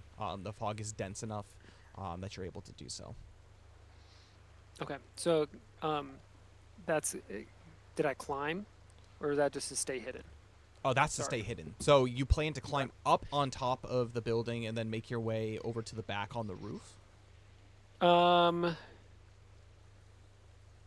Back on the roof, or if I stayed near kind of where it shows Thoradane is, would I be able to break a window and like jump in? That's kind of my ultimate goal, is to break in a window. And... Perhaps. So it is, I know as a Glyvan you can climb, meaning you will get hope on this roll, like just naturally. It is raining heavily. And this is primarily a stone facade. And so I'm going to have you make a dexterity skill check in order to make the climb. Okay. Dexterity. You got this. That's 18. All right, you're able to climb 15 feet up to the first part of this roof. You can scale along the side of this to a window, and you'll have to drop 5 feet to attempt to get down to the windowsill up there. What about on the backside? Is there? Let me. There is a window on the there? backside, and it's an incline, so 5, 10, 15 ish, and then you could potentially attempt to break through this window here. Okay, that's what I want to do. Okay, so that's 5, 10, 15, 20, 25, 30. I'm going to have you make a physical skill check as you attempt to break this window. Okay, not bad. Physical. That'll be 15. How are you breaking this window? As quietly as I can. I don't know if this is possible. Can I use one of my fox claws and do like a Like Puss in Boots. like in the movies? Yeah, exactly. Yeah, I would say you can absolutely do that. Cool. That's how I'm gonna do it. And as you sneak yourself in, you drop down to the ground that is below, or do you wish to climb down? Because there's going to be some fall damage that's being taken from I'll climb down. from like a 25-foot drop. And so, okay, you do eventually climb down. It's much easier to do so. And as you do so, I'm going to go ahead, Dane, as Thoradane. Yes. You see that this is happening. Thoradane is sitting at the back, basically in an armchair, and he is reading. I'll start Oh, sounding the Bilbin. alarms. I'll say like, everybody up! Like, everybody up! They're burning this place down. Wait, there? Who's they? And Thordane's Skeletons, just like, they're dead. the Look out dead. the window. Thordane looks out this window right here. We gotta Does get he see anything? Godfrey up. Thoradane Or at the can- front door, because that's up. Yeah, Yeah. this front doors. He looks through the window. 5, 10. Of the front He doors. cannot see anything. He sees a small blue glow off in the just out of the field of view in the fog. Yeah. He says, "There's this blue glow out there. What do you I mean?" don't have time to deal with Thoradane right now. I gotta go knock on High Priest Godfrey's door. He Thordane. yeah, you make your way to the back here and go to his door, and you knock. With urgency. Hmm. The door opens, and High Priest Godfrey, he opens the door and he says, "Oh, you're back. I was just about getting ready to get settled for the night. Is there anything I can do for you?" Yeah, they're gonna burn this place down. We gotta do something about it. There's people outside. There's They're not even people. They're dead. He's bewildered at this immediately, and he looks to the side and he says, okay. He goes and he grabs basically like this, what looks like a walking stick, and he keeps it in his hand, and he said, we do not keep weapons here in the temple, but, and he looks around to see if he can find something that is of use, and he grabs from basically this replica blade, and he takes it off of the wall, and he says, do you know how to use this? It's not my preferred. I usually just prefer my fists. What about Thordane? And he looks out and he sees Thordane peering through the window at the front.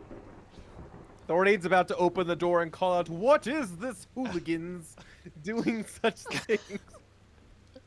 You have a moment to decide what to do, and he says, as you look through, you're like, I don't see anything. As High Priest Godfrey is like looking out. I'll tell Godfrey, if you don't have any weapons, do you fight? Do you know how to fight? There are many wars that are fought in this world. Not all of them are physical, but spiritual. All right. Well, okay. You pray. It's our best defense against evil. So let's you stay here and pray. We'll try to handle this. If anything comes through those doors, they are going to feel the wrath of Alomnia as he holds his stick. Yeah. And with that, Belvin, are you going to join? So, Thordane, you have burst through the doors and open, and you call out, and you see, as you walk 5 feet out into view, you can see the skeletal face of this spirit. He doesn't look completely physical. There's almost kind of like a vision to him, and he seems to be wearing what looks to be a captain's kind of like a tri-horn hat, I think that's what they're called, and then like long coats that have been torn and whatnot, but it is clear the regalia that he is wearing seems to be that of the captain, something Thordane would be familiar with. And Belvin, you make your way back up to the front. And Thordane sees the fact that he's a dead corpse, right? He's like, yeah, it's clearly obvious. Thordane's just like, how curious. And he runs back inside. You hear the corpse Belvin, call out as there were some corpses. He sees you, and then he begins to cackle. Kill all within. Yeah, Belvin will just run out the door, and You pass each other again. as I pass Thornton, I'll say, "Come on, you coward!" I don't have my bow. What am I expected to do? Judo? Oh, here, I'll give him the little knife. The replica blade. So this Why? replica sword for Thordane, what it is it does normal damage that a broadsword would do, and so it's, I believe, wielded one hand 1d8. Okay. No, 1d. Yeah, 1d8, and then if you wield it two-handed, it's 1d10, and then you're going to have a hit modifier of -1 to it and an attack modifier of -3 to it. Ooh. Okay. That's fine. Authority will be like, well, I guess this is better than nothing. And he actually kind of looks around kind of the entrance area first. And as Belvin runs out, basically Thordane's going to try to like grab some things to make traps with if he can. Okay. Yeah. Absolutely. That you can see. And with that, I'm going to have the two of you roll for initiative. Lol. It's been a while. It has been a hot Thordane, sec. what are you doing? Oh, he's got 7 initiative. I forgot about that. That's a 12. It's a You would nat roll one. bad. Nat 1 for a 9. Okay. Oof. Not as. It's all good. Let me pull up. So a 1 for what? A natural 1 for a total of what? A 9. You have a +8? Oh my gosh. Wow. Okay. And with that, we're gonna go. What was yours, Yuki? Thordane's was 12. Thordane, 12. Yeah, 12. Sword. What? What? A script been a while. requires my permission. What in the world? Everything's breaking today. Everything's breaking. What's going on? all good. This gives me time to look up Thordane's What traps again. What in the? All right, that's fine. Maybe.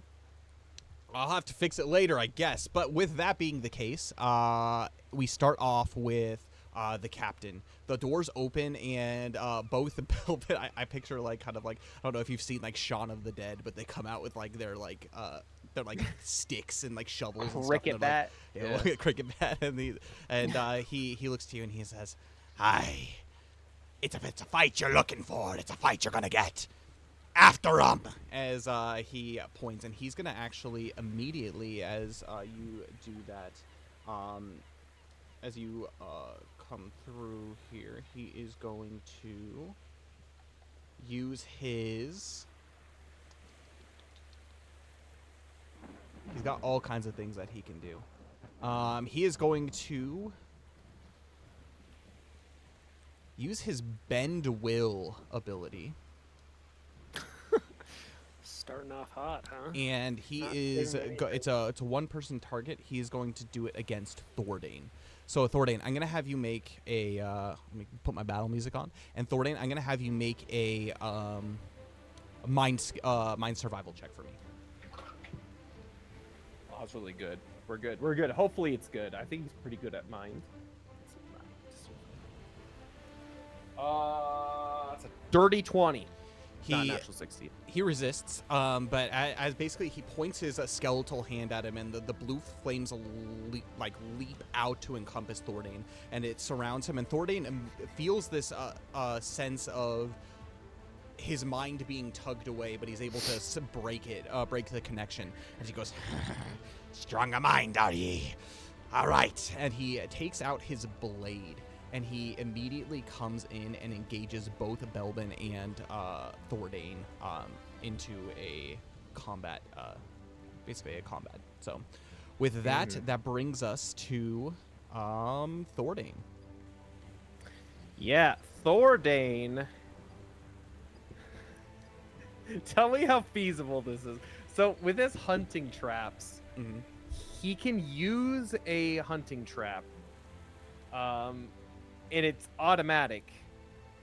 However, this seems kind of illogical. The one I was thinking about was the pitfall trap. Okay. I don't know how that would work. Animal inside Crossing a cathedral. Is take shovel under his feet. Yeah. He's going to attempt to do that if he can. A space within 5 feet of him that I can deploy. So basically, I'd have to roll a d4. On the result of a 1, the trap malfunctions. On a result of a 4, it's hidden completely, undetectable. However, I don't think that really matters because he's gonna be seeing that. I don't know. And the result of a 2 or 3 requires awareness score of at least 14 to notice. Okay. Any trap requires another support action to disarm and pick up. Okay.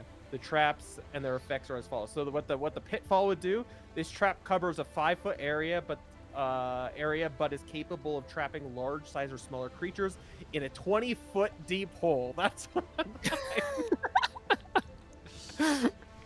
curious about. I would say in this case, you probably can't use that. That requires a bit of preparation to do, or a non-stone surface beneath, unless you were able to fix something. Because I would say, like, for example, you might be able to use that mid-combat if like you had like some kind of like explosive contraptions and stuff around you to just blow a hole. But that's why I was curious. Yeah, probably not. Instead, what he's gonna do is he's gonna attempt to use a stun trap. So I gotta use a d4. So how he's gonna do this is he's gonna kind of like bend around the side. And he's gonna chop him in the back of the neck. Yeah, stun trap. That's a 2. So he needs to. I guess I didn't have to roll a d4. Oh well. I mean, basically, you make a DC 14 agility survival check. Okay. And then it gains the stun status elements for 1d4 combat rounds. So I guess 2 combat rounds then. Well, he got a 6, so he is going to fail that. Stunned.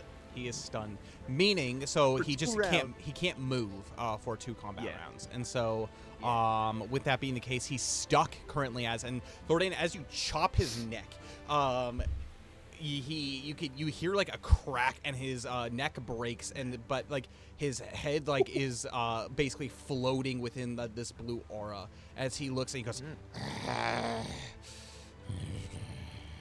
And like it's slowly starting to repair itself as as it begins, but that's gonna take 2 rounds in order to do. Yeah. He can still like make that's his why- like attacks and stuff, but he just can't move. So Thordain is going to stay within the space. Mhm.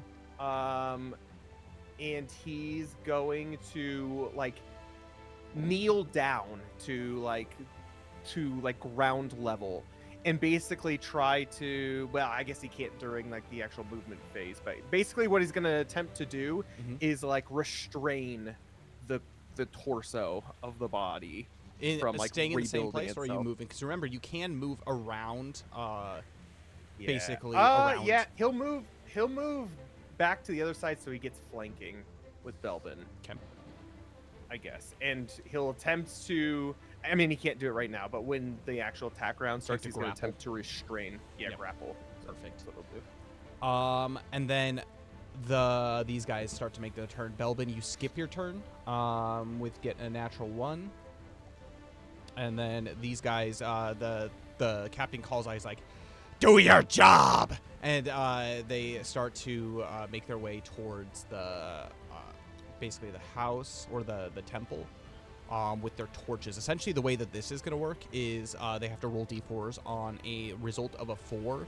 And this is like the action that they can use during their turn. On the result of a 4, fire starts. Anything else, it doesn't. On a result of a 1, their fire goes out, and they can no longer attempt to catch the temple on fire. This guy, though, these 2 guys at the front, they're going to attempt to engage. So 5, 10, 15. And this guy is going to do that. And then these guys are all going to do their thing here.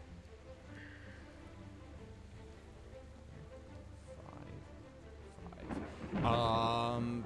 Yeah, and that's support actions that they're going to use. So we're going to go around in a kind of a circle there to see what they get. So the first guy gets a 4. His fire lights. Let's do this. Sweet. The second guy, and then basically since then it's 4 flame damage every turn until it's put out.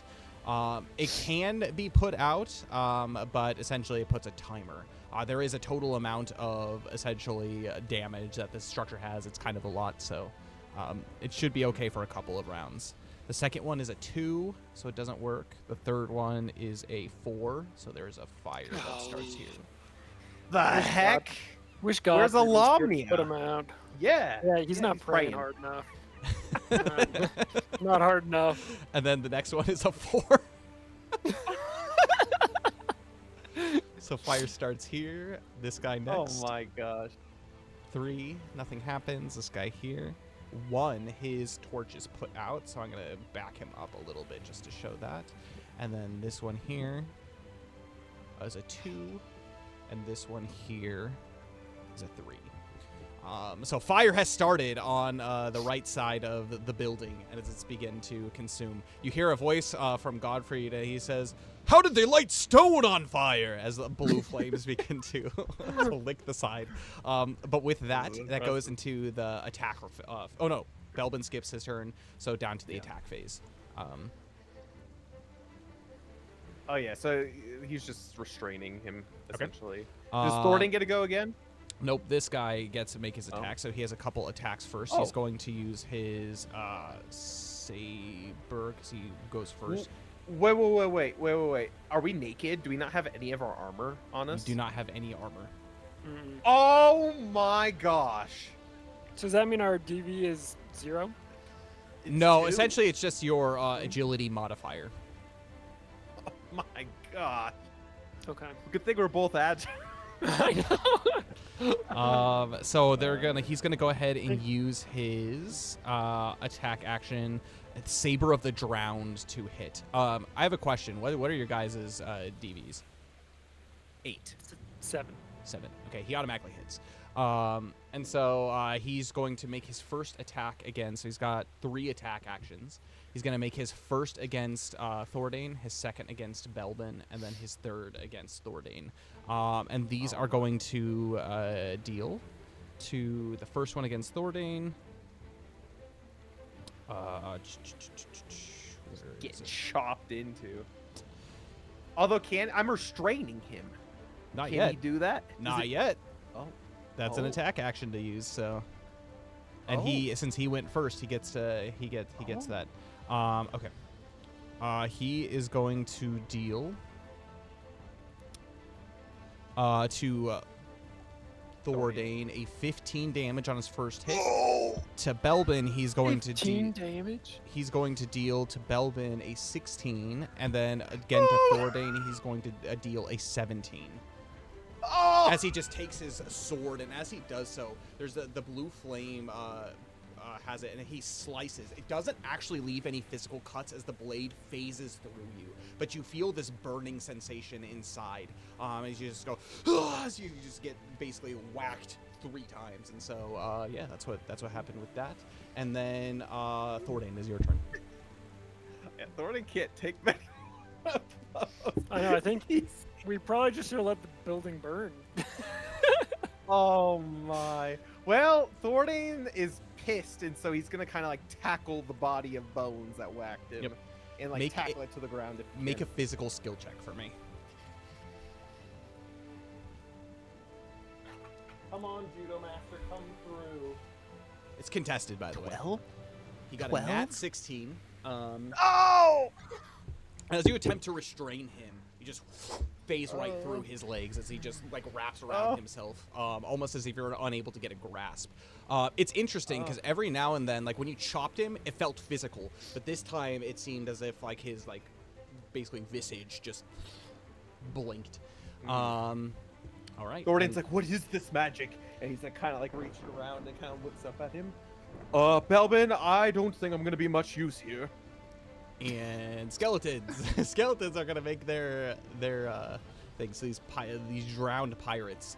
They're gonna go ahead and make their attacks. The first one is gonna go against Belbin. Yeah, they automatically hit too. So Okay. no armor. No armor's rough. Actually, what was it? 8 and what? 7? 7. 8 and 7. The 8 I have to roll for. The 7 I do not. Oh my. So who has the So 8? Thordane? Thordane does. All right, so the 7. We'll go first with the 1 attack against Belbin here, which automatically hits. That is going to be for a total of 6 damage, cutting. And then this one down here, he has to roll. So unless he gets a natural 1, he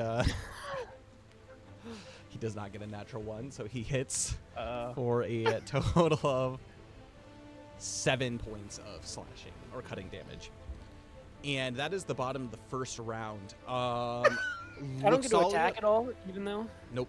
Your round is just completely skipped with that now 1. However, Luxalia, Yuki, and Zil, I'm gonna have the 3 of you make agility survival checks for me.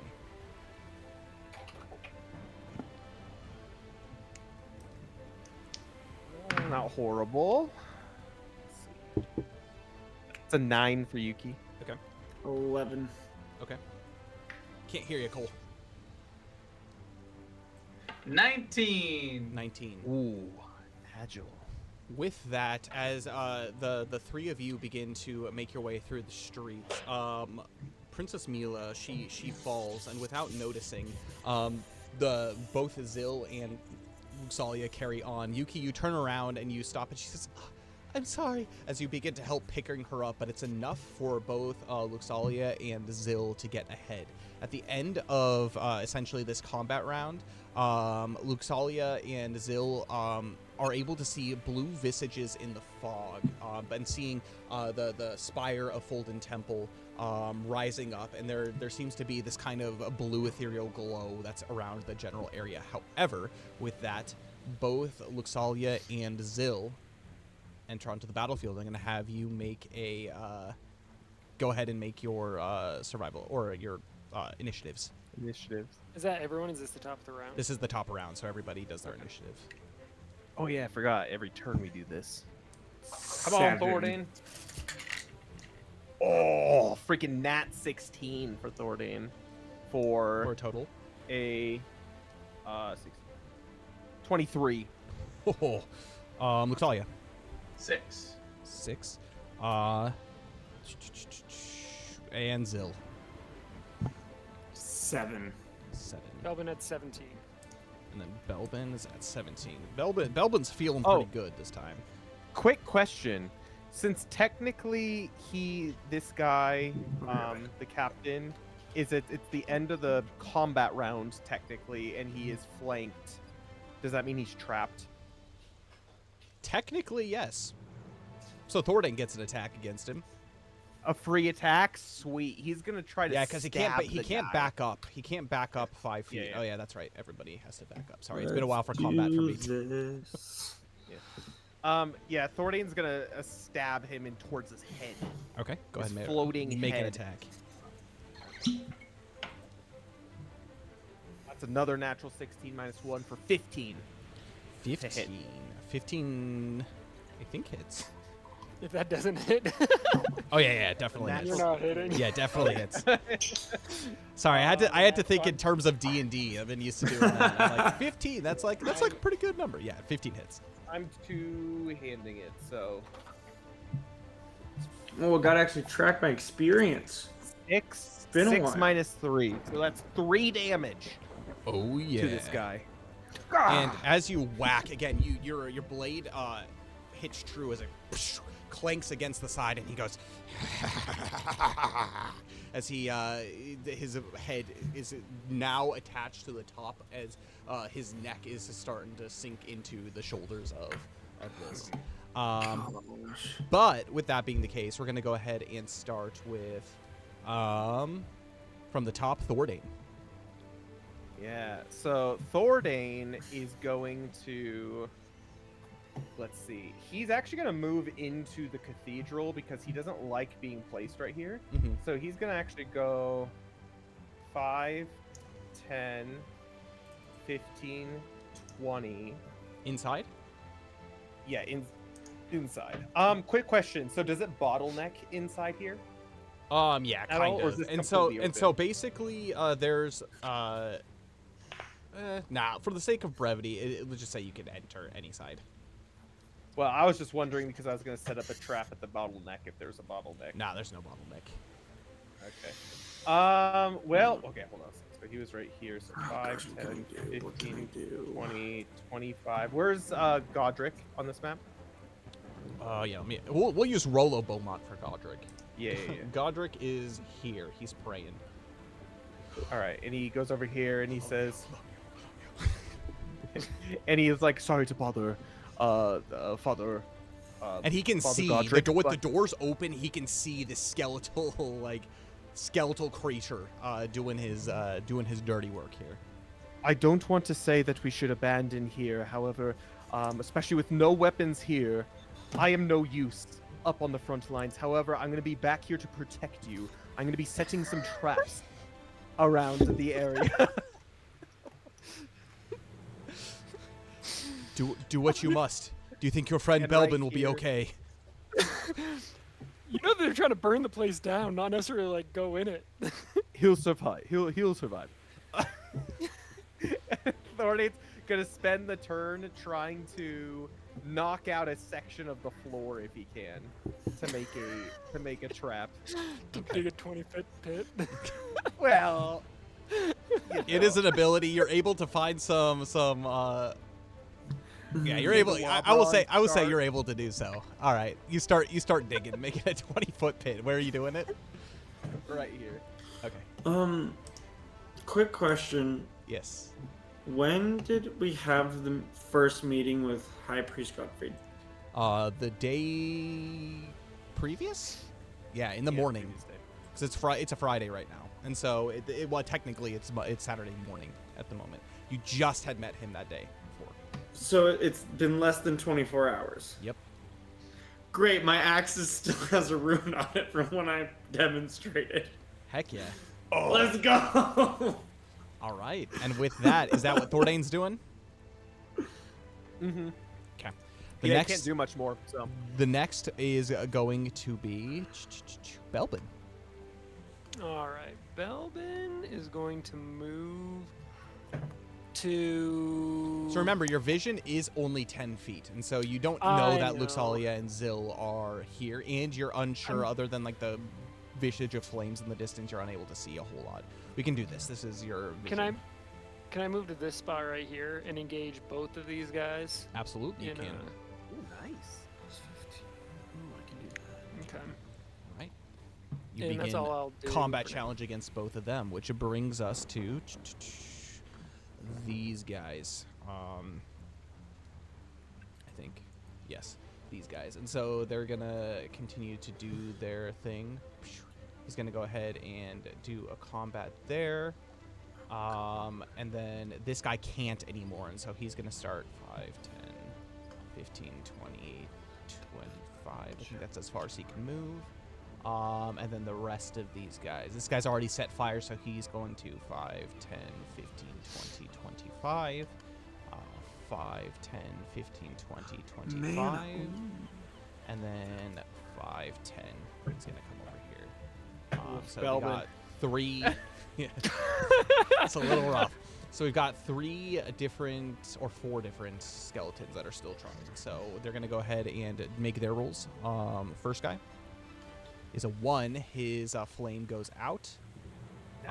This guy here got a 1. His flame goes out. This guy here, the prayers worked, got a 4. Oh. where's my mouse? And his flame technically goes out there, and then the last one is a 4. Oh my. Dang. It's feast or famine, I'm telling you. Oh And my. fire has started here. You can attempt, people inside this building can attempt to put it out by repeating the same process. Essentially, it's a roll a d4. On the result of a 4, it goes out. On the result of a 1, it spreads. I guess Thordane will also tell Godfrey that continue to pray, but this isn't going to last much longer if these fires keep blazing. Perfect. And the next in our initiative order is going to be Zill. Ooh, let's go. Come on, Zill. Okay, and I'm just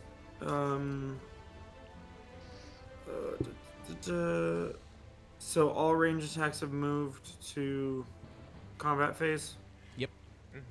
Okay. 5, 10, 15, 20, 25. As you get within 10 feet, you see that there are spiritual visages of skeletons present. This is a shock as you're just trying to make your way to the temple. This is the first time you're seeing this. Right. We weren't expecting this. That Nope. makes sense. Not I was in just this ready one. for combat. Still, you have the shield. On. Oh yes, Light shield. like Oh, great. Sick. And this is just something that passively happens. Alomnia knows as this shield begins to at least encompass Melvin is the within 3 of you. 10. Great. No, this is where I Well, want to be. Zill and I. Can you remind me what Assuming the I started the combat where I currently am, because I don't think I was in 30 feet of the others. That's correct. That's correct. Can What you was that, remind Max? me what the challenge action is? The challenge. Basically, you can call to somebody. You can start it within 10 feet, and you call to someone, and you basically have to make an influence skill check, a contested influence skill check. If you succeed, they basically they gain like the provoked status ailment. So that's another thing that is being added in the new source books is provoked. And is that Essentially, what provoked is it works kind of similar to other status ailments. If they tried to make an attack against anybody but you, they get a -4 to their roll, to their attack roll. Can I make that against someone who's already engaged someone else? You can. Great. And instead, I'm gonna go here. Mm-hmm. Seeing just can I tell this guy hold on mouse? This guy is different. Yes. I'm gonna challenge. Hold, please. Yeah, I'm gonna challenge him. Because he is engaged in a combat challenge already, he can only make strikes against Belbin, but it will be at a -4. So. Well, and he's Do I stunned. still have, do I still And have he's to make the stunned. contested roll? Yeah, Yes, you do. He can't do anything this. Well, I wouldn't have seen that he was stunned. Yeah. Yeah, there's no way of He telling. just seems looks the like a skelly. scariest around. Yeah, he Belvin, just seems like so a that's- skelly. 11. That's a 9. Great. He has essentially been provoked. How are you provoking him?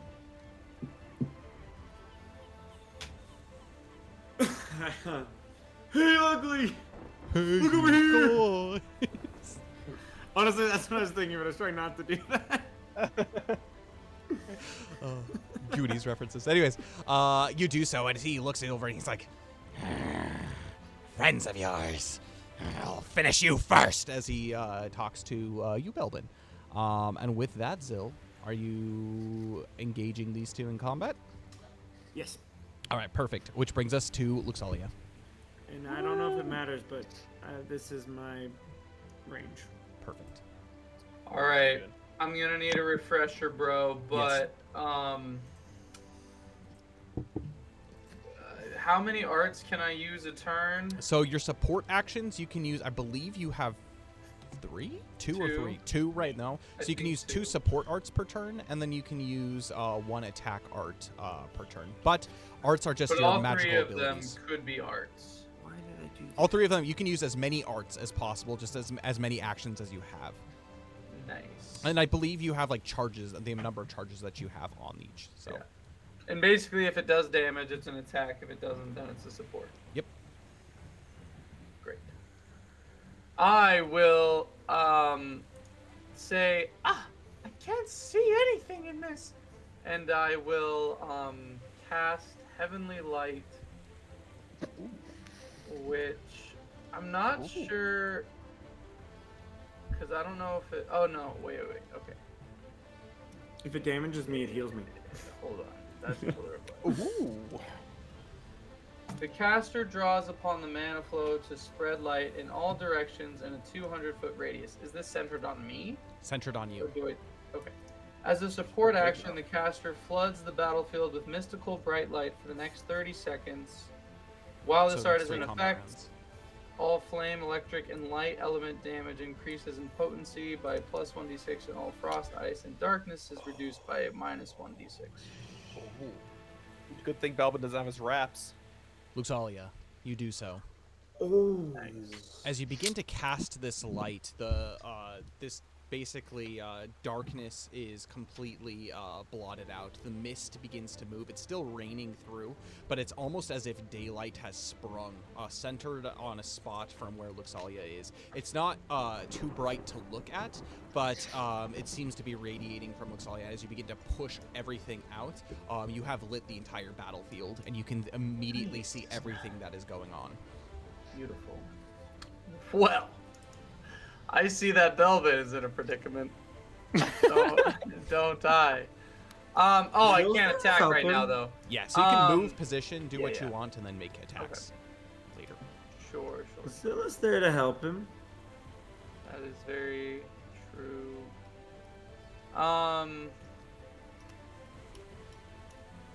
Yeah. Seeing this, she is going to 5, 10, 15, 20. Just get close to Zill. There it is. Okay. Protect me, Zill. And,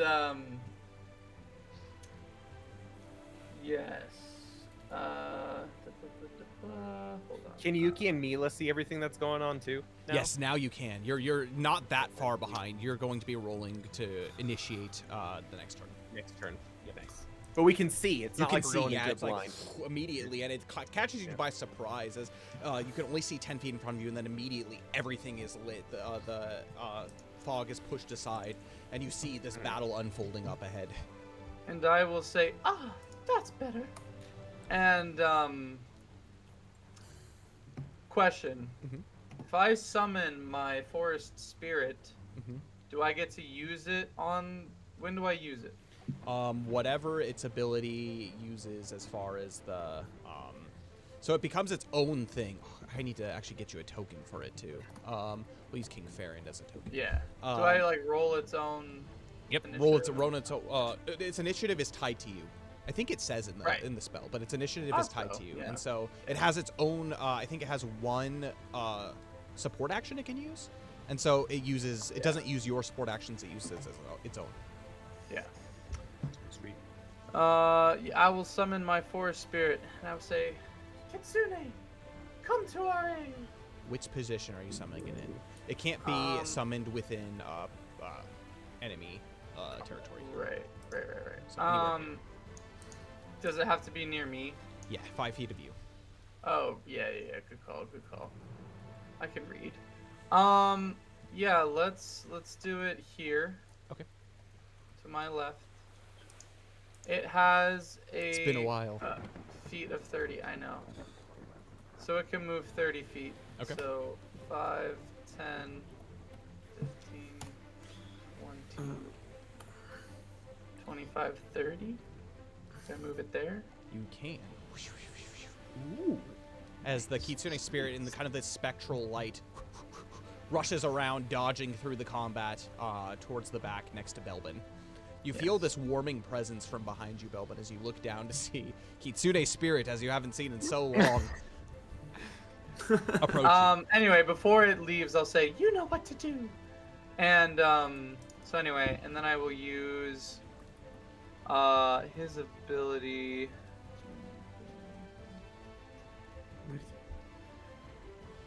Okay. Forget what he Hold does. on. Well, it's new, so Yeah, He's a good old new boy, thing. is what he is. Kyle, as Yes. he's figuring this out, is the provoked changed from despair to minus 1d4? Wait, what? The Paths and Patron says if a provoked creature attacks a different target, they attack with despair, not minus 1d4. Yes, it's now -1, not 1d4, just -4.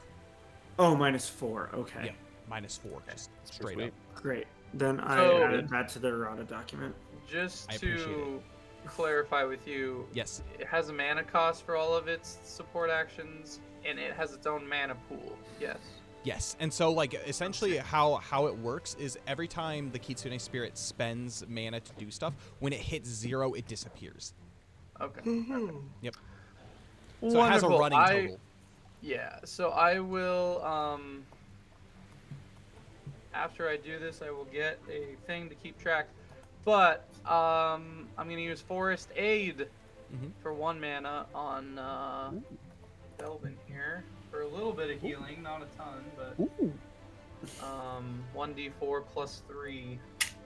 So Pretty 6. good. That's like Balineth healing. Yeah. 6 hit points are restored Takes to off Belvin.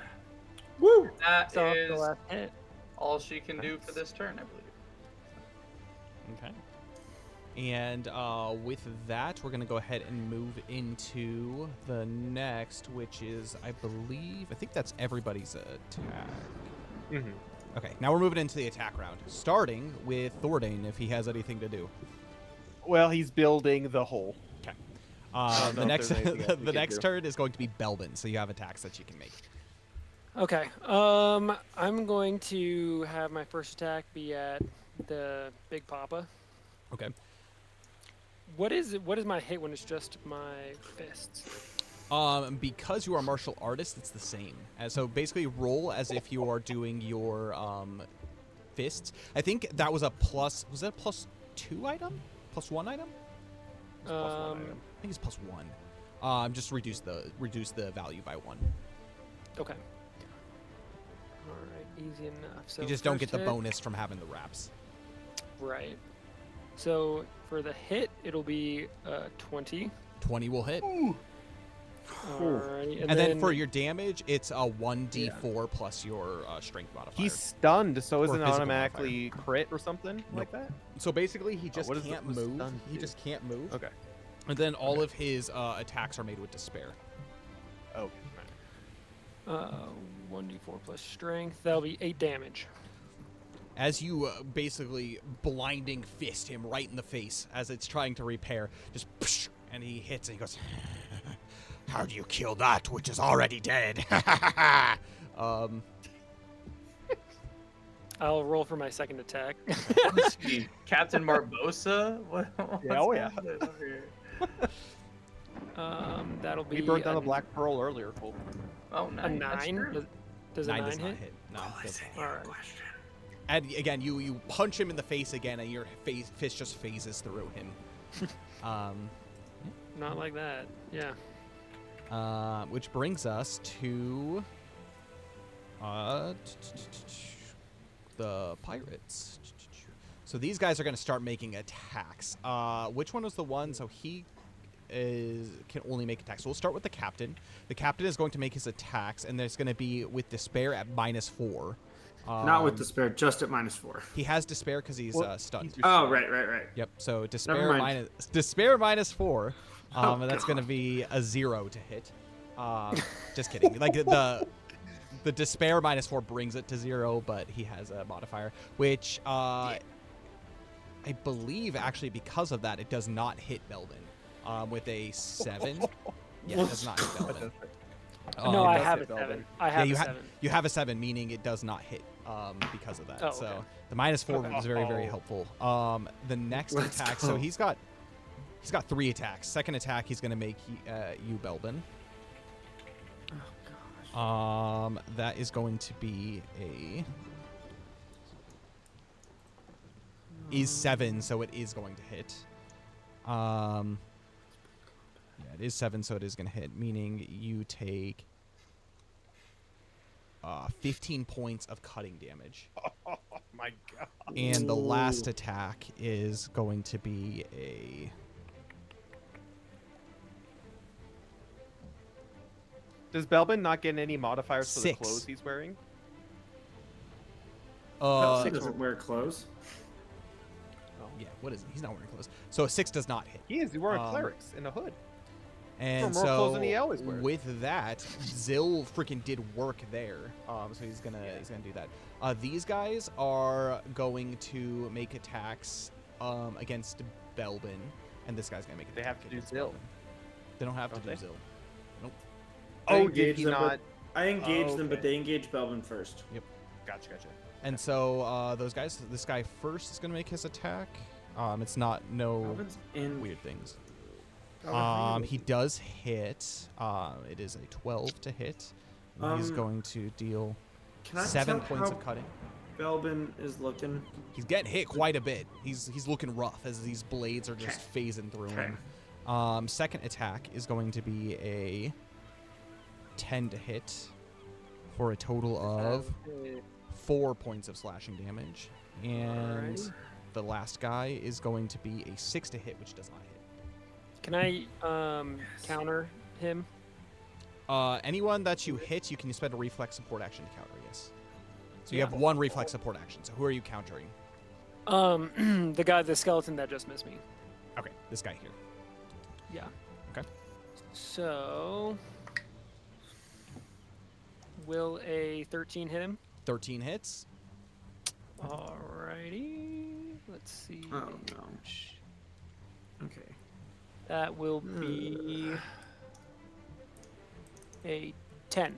10 damage. Oh, Yeah, as he misses, you just like straight him right in the face, and his head falls off, but he's still walking and gangling. His head floats up off the ground and begins to hover back towards himself. Which brings us, so that's the attack for Belbin, to The skeleton just Zill. attacked. Mine was a reflex. Yes. So Zill. Belvin, don't hate me. I've got a bad idea. Oh, I won't hate you. Um, Kill me and put me out of my misery. I'm not gonna. Hopefully, this is not gonna kill you. So this is a range. I've got 2 attack actions. So this is considered a range attack. You just see Zill's hands start glowing. I'll be right back. He I'm just kinda listening. Pushes out and says, Vrudon, as it's a 15-foot cone, which I think hits. If I go mouse straight up, I think it hits all of these 4 skeletons, Belbin and Kitsune. Sorry, That's you all two. Everyone needs to make a DC 10 agility survival check. and everyone takes. Me too. Not you, No, but just Kitsune Kitsune. does. Because you're behind me. It's going in front of me. 4, 7. Elemental 7. Everyone takes 9 impact damage. What's the DC Who's for the it? check? Yeah. 10. 10. Commander passes. This guy here passes. Sorry, was it faith? Agility. Agility. Okay. So I got 19, so I'm waiting. These So two. everyone takes the 9 damage. If they fail the check, they're knocked prone. Okay. So we got a prone boy. Everybody takes 9. I guess Kitsune's prone, but Yeah, he's spiritual. yeah. Sorry, Uh, Kitsune. I mean, it's fine. I just don't really know how, because he's like a spirit, so it's fine. So that is attack. Who's Technically, one. these guys are spirits too. As Vrudon as it just whoosh with this burst of like forceful energy splinters outwards. Yeah, it smacks all these skeletons, and they begin. Bits and pieces of them begin to fly as they begin to slowly start coming back to their bodies to reform. And then to the one to my left, just looking forward to this guy, I'm just gonna. So that happens, and then as they're covering, just swing the axe to attack this left guy. Which has a +6, and that is the cost dice. Does your Vrudon hit this guy too? It's a 15-foot cone, so if I go 5, 10, straight, I don't think so. Because I really wanted to get the captain in it. Yep. So Yep. All right. that is a nat 16 for the axe swing. That'll hit Nice. maximum damage. 16, 22. And which one are you targeting? The or left right? one. This guy. As you swing your axe down, boom, you cleave him, his bones completely in half, and he sits still for a moment. I have to read something real quick.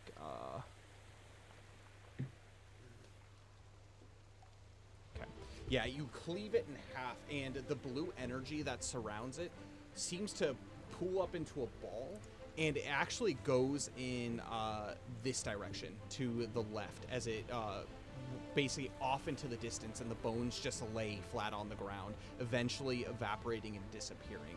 But this guy is dead as like his spirit rushes off to the side. Yeah, freaking doing work. Next is going to be Wait, can I also get a reflex support action? Do I still get a reflex support action to throw an axe? yes, because you have what? How many actions do you have? So you have one I attack got action, 2 attack actions, which was the ranged attack for Frudon, Okay. the melee attack for the axe. Okay. Then I've got 2 support actions, and I thought the hand axes for some reason were reflex support actions. Yes, they were. Hand axes are reflex support actions. That's So right. can I also chuck an axe at the boss? Yep, absolutely. Remind me What? what a reflex support action is? It's I- your Reaction. reaction, essentially, like in D&D. So you can use them in response to something, but you can only And use for one per some turn. reason, But unless it you're uses me, I a get support to. action slot. Yeah. Yeah. So as long as you have a support action, you can use a reflex support action. So for some reason, I can attack 3 times this turn, and I'm not complaining. And that's a 17. 17 will hit. So that does 11 cutting damage. Whoo, whoo! So you chuck this. I axe, rolled just- pretty good. and it hits and it basically goes through it, but you hear audible cracking sounds as it passes through the captain, and it embeds itself in the door on the other side. Just boom. 11. It's crazy. So apparently Zil can do stuff. All right, and with that, that brings us to Luxalia. So I have a question about that. Mm-hmm. Should Pillar of Light, is it a reflex support action? I thought it was an attack action. It is an attack action. Okay. For some reason, thrown melee weapons are reflex No, I'm supports. just looking at the Mana Sworn in the book. It says reflex support, so I was confused. Wait, for Pillar of Light? Yes. Really? That's wrong. That should not be Okay. that. Yep. It's an attack. That's Cool. sick. if I'm it like, was. I'm Oh. pretty sure it's an attack, but all right. Cole, did Kitsune take half damage for the Correct. Vrudon? Yeah, Okay, good. Yeah. Good. because you said it was impact. Yeah. Yeah, it was. Pillar of light. Where is the center of this pillar of light being? Belbin. And it's a 10-foot radius? So on the old one said 10-foot radius. The new one says 5. Okay, it's 5-foot radius. So everything here. Like immediately around him. Yeah. Yeah. Okay. We'll actually use the. There was like a Luxalia one here. Yeah, here we go. Okay, so all of these people, all friendly people get their Healing. get healing. Everybody else around gets smacked. Yeah. Yeah. So they're gonna take.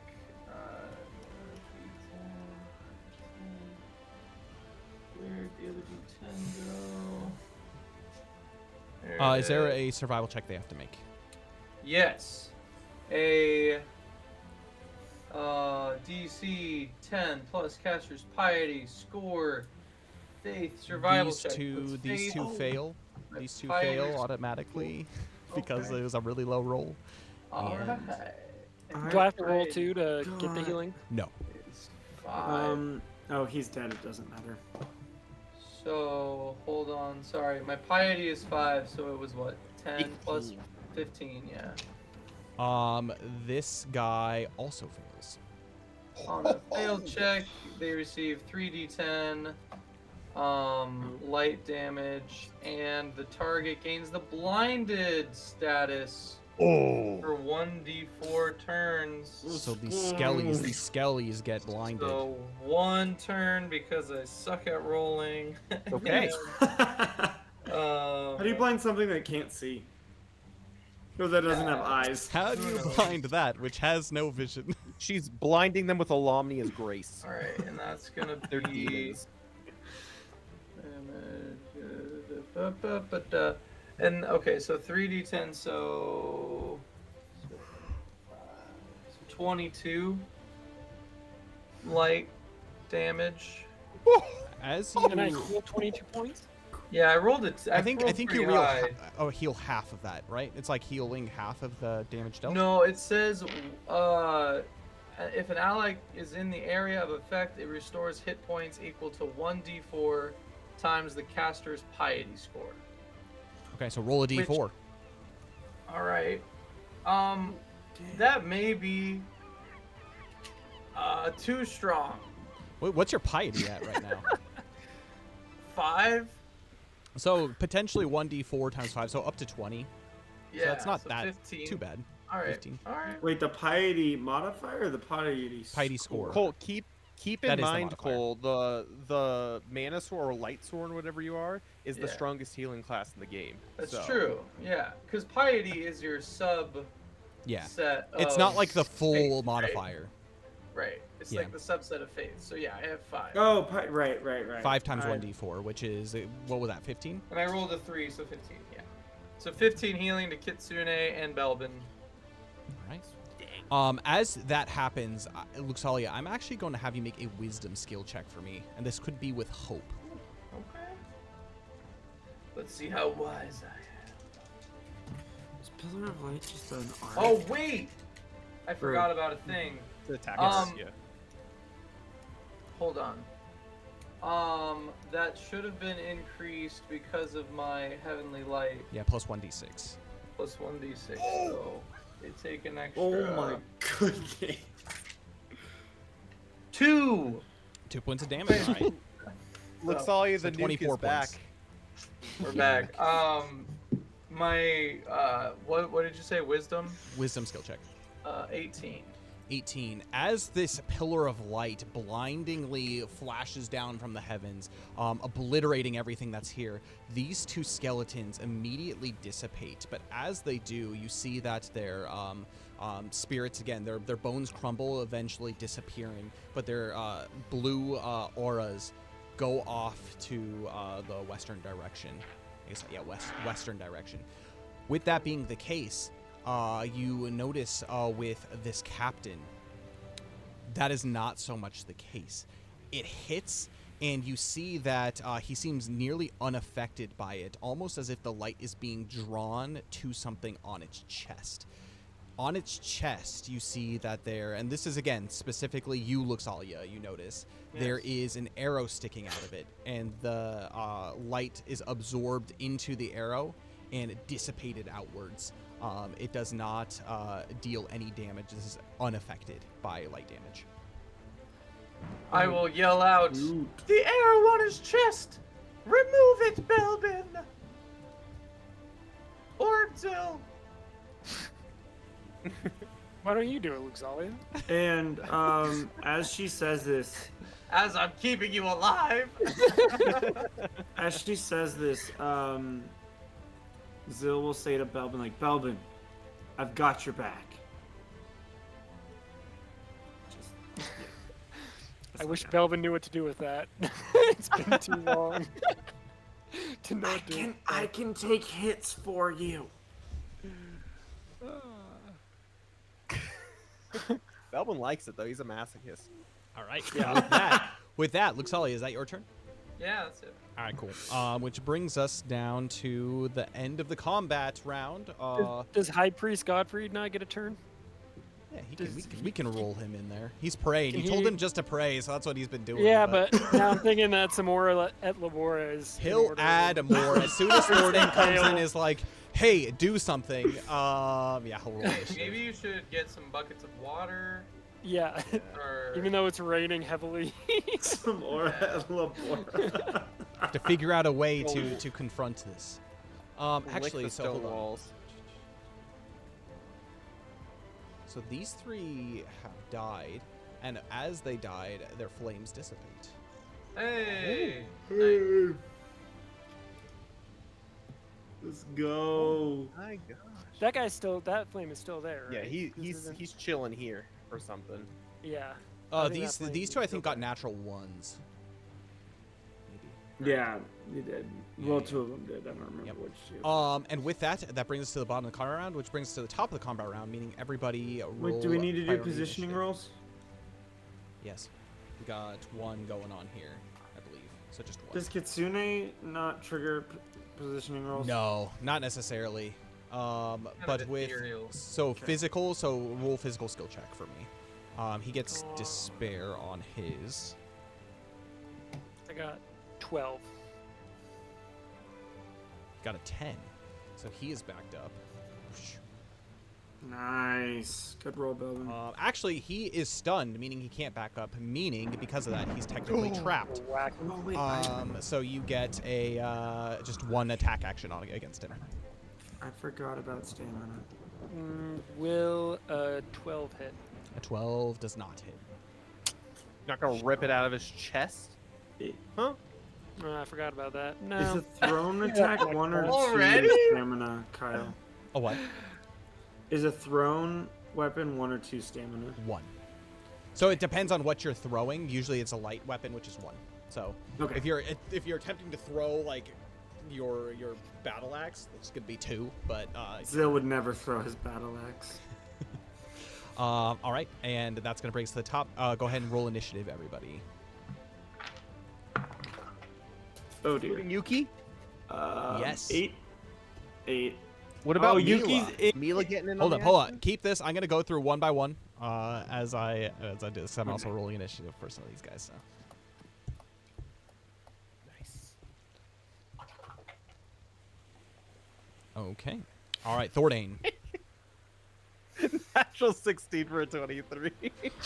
Luxalia. No. Salia got a 17. Whew. And Princess Mila, Is that a me thing? she got a 6. No, No, that's that was- me too. That was all of us. Kaki, you hear us? Hello? Oh. Yeah, I can hear you. Give me a second. Oh. Oh, okay. For some reason, it decided to be like, hey, let's not connect. I think we're good. As long as we can still hear each other, everyone can hear you guys. So we'll just continue onwards as this until this pops back up again.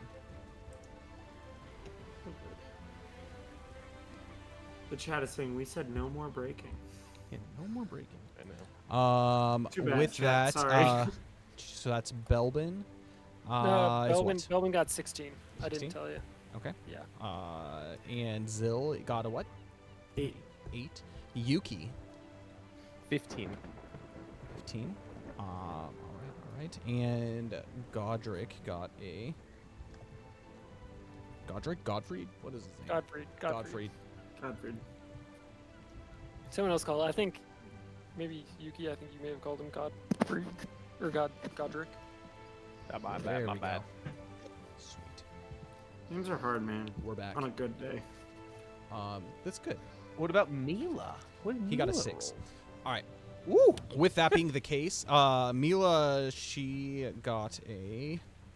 What did I say? 6. Thordane. Yeah, Thordane, after Is this finishing his technically the top trap- of the combat round? This is the top of the combat round. Yes. Okay. Hey, Zill, do you want... Hold on, that wasn't an actual roll. Do you want 1 stamina? Sure, I'll take it. Cool. I did use some. Yeah, Thordane's gonna tell Godfried, like, we got to put out the fires. These ones somehow went out. However, I will be back. And he'll be like 5, 10, 15, 20, 25 and attempt to put this guy out. Okay. So as He's got 3 support actions. So yep. what does that mean? he can do roll it 3 6 times? d4s to attempt to 3? put it out. Yeah, he's a support character. I thought I had it.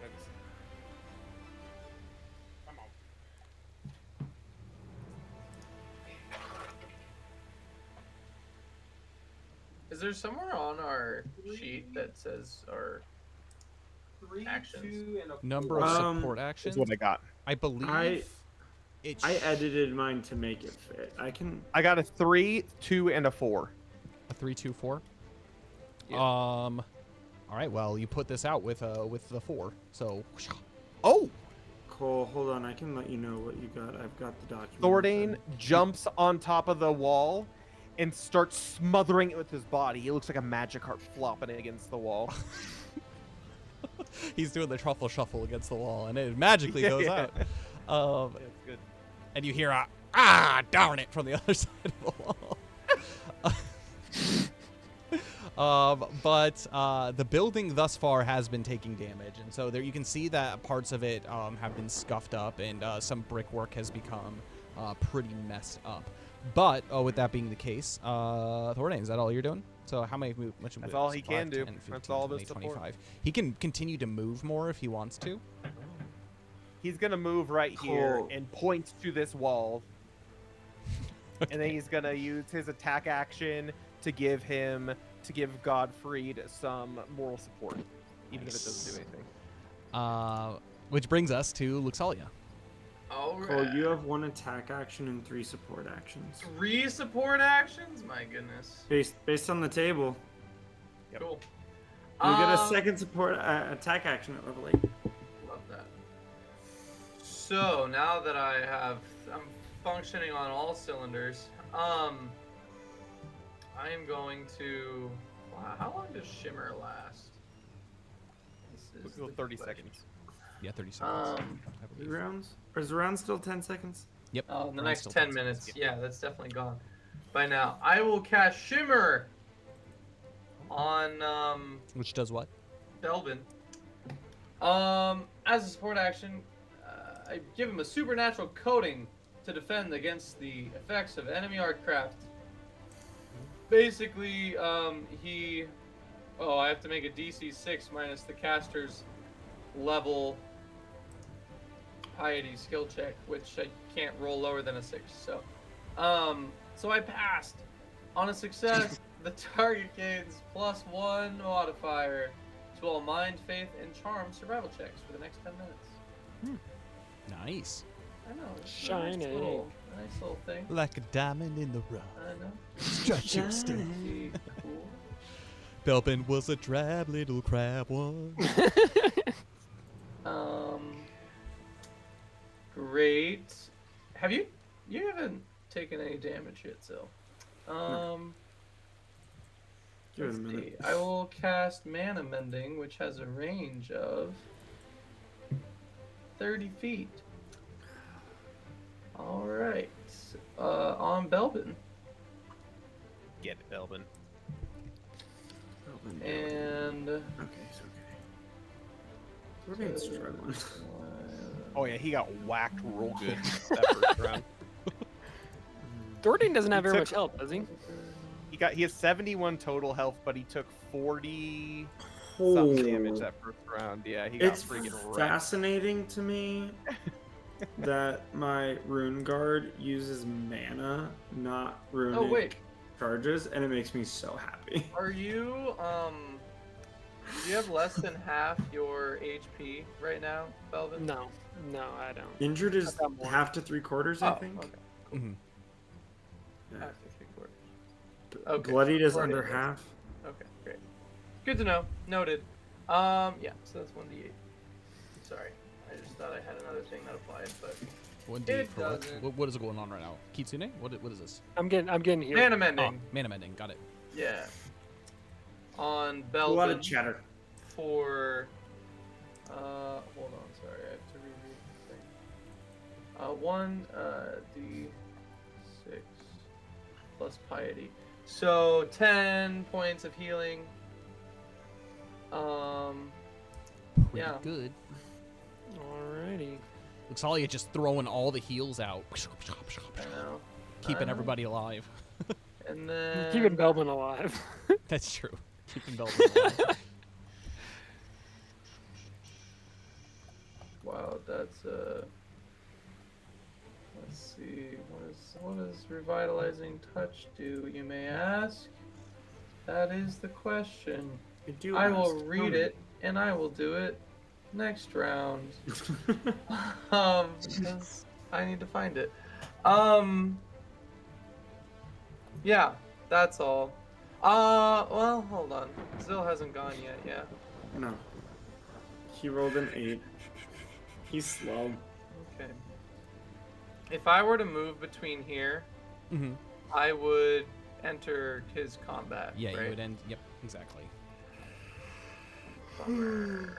Bummer town. Where it's easy. To get paid nicely. I'll move here, I guess. Okay. And that'll be my turn. All right. And with that, we're For going to go now. ahead and move to. I believe that means Belbin. Sir Belbin. Get it, Belvin. Yeah. Okay. So, how come this guy is up close to us? Oh wait, I have He's Kitsune. knocked out? Oh. He He's couldn't just be gonna- knocked back because he was Oh, that's right. That's right. Okay, 'cause but he stunned. hasn't. He is healed. no longer stunned anymore. By the way, that was 2 combat rounds. So Okay. Sorry, Kitsune heals D4. 6 points to Belvin. Ooh. And he's gonna move there. Okay, now it's my turn, I'm sorry. Okay. Which brings us to Belvin. Your turn. He'll just engage Okay. our lovely friend again. That's all And he's gonna do. As you do so, in order to as you Actually, Mhm. and that's not. And I will also try to use this support action to take that arrow out. okay. Got 2 of them, by the way. As you, he's got 2 what? Support actions. You should have 2 support actions. Yeah. As you make a support action in order to do that, you reach out for this arrow, and it looks to be just the general facade of it. It is a steel arrow. There's no wood on its shaft at all, and it seems to have a white fletching to it. And there's almost kind of like a breeze that goes over the fletching as well. And as you reach to grab it, you tug. I'm gonna have you make a physical skill check as you tug. 15.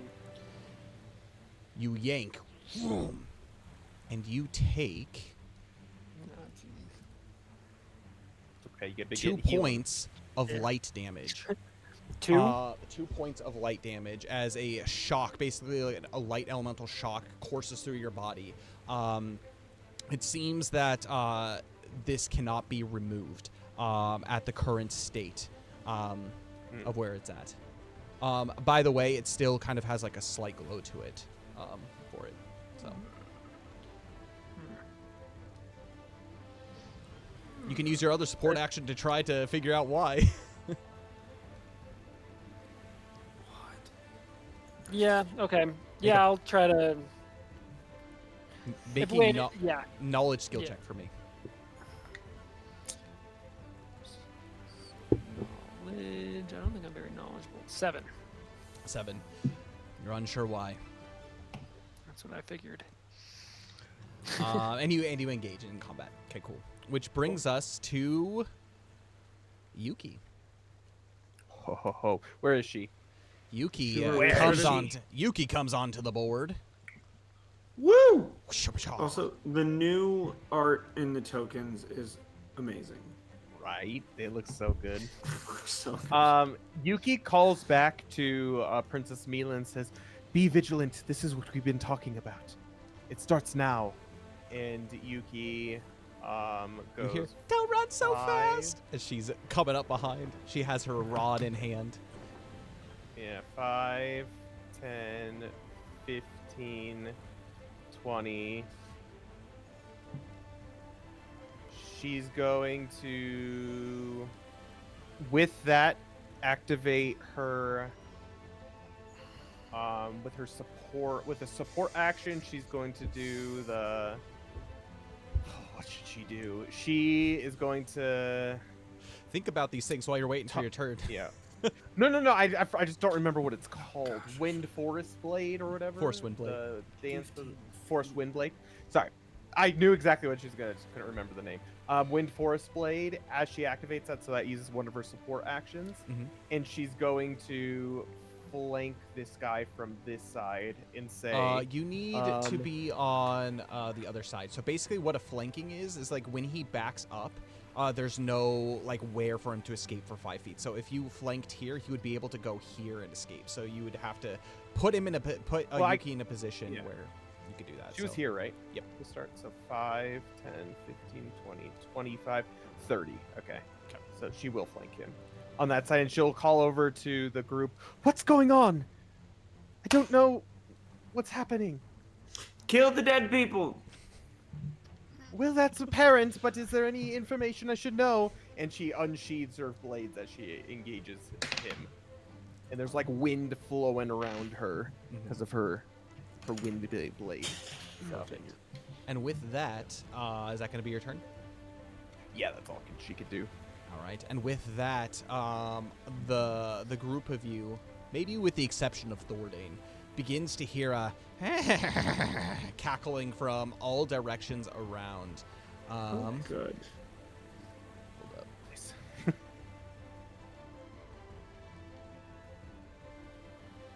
Need to figure out where these things are.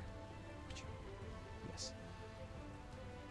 As up all of the alleys, consumed in different green flame, Oh, good.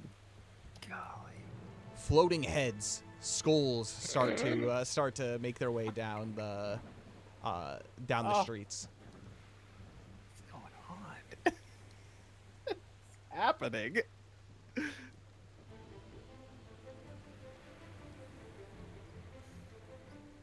Oh my goodness. I don't like this. And you begin to just to hear this maniacal cackling from all of them, almost as if it's surrounding the area that you're in. And with that, they are going to do their turn, which is, they can. As this one makes its way in, so 5, 10. I'm going to just move them all. 5, 10, 15. 5, 10, 15. 5, 10, 15. Okay. Okay.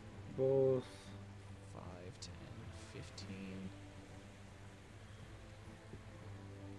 15. They are going to do this. He's going to go here first, and then he'll move in eventually.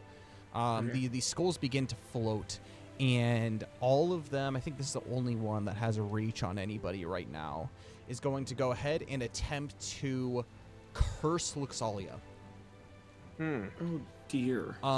Sweet. Rude. So for those who don't know, the curse status ailment, essentially if you are successfully cursed, you're unable to use any abilities that require mana for the duration. It's rough. It's a rough status ailment. With that being the case, the only way that you can remove it is if you get it cleansed spiritually. Luxalia, you might be able to do it yourself outside of combat, or perhaps within combat if you have something that would be able to help remove status ailments. But it is a level 3 status ailment, so if you can have something that can remove a level 3 status ailment, you can use it that. Which includes items like remedies, that kind of stuff as well, can remove curse. But it is going to attempt to curse you. Make a faith survival check for me. Come on, Luxalia. I believe in you. You're good at this. Is there any way for me to help her standing next to her? Nope. Cool. Fair.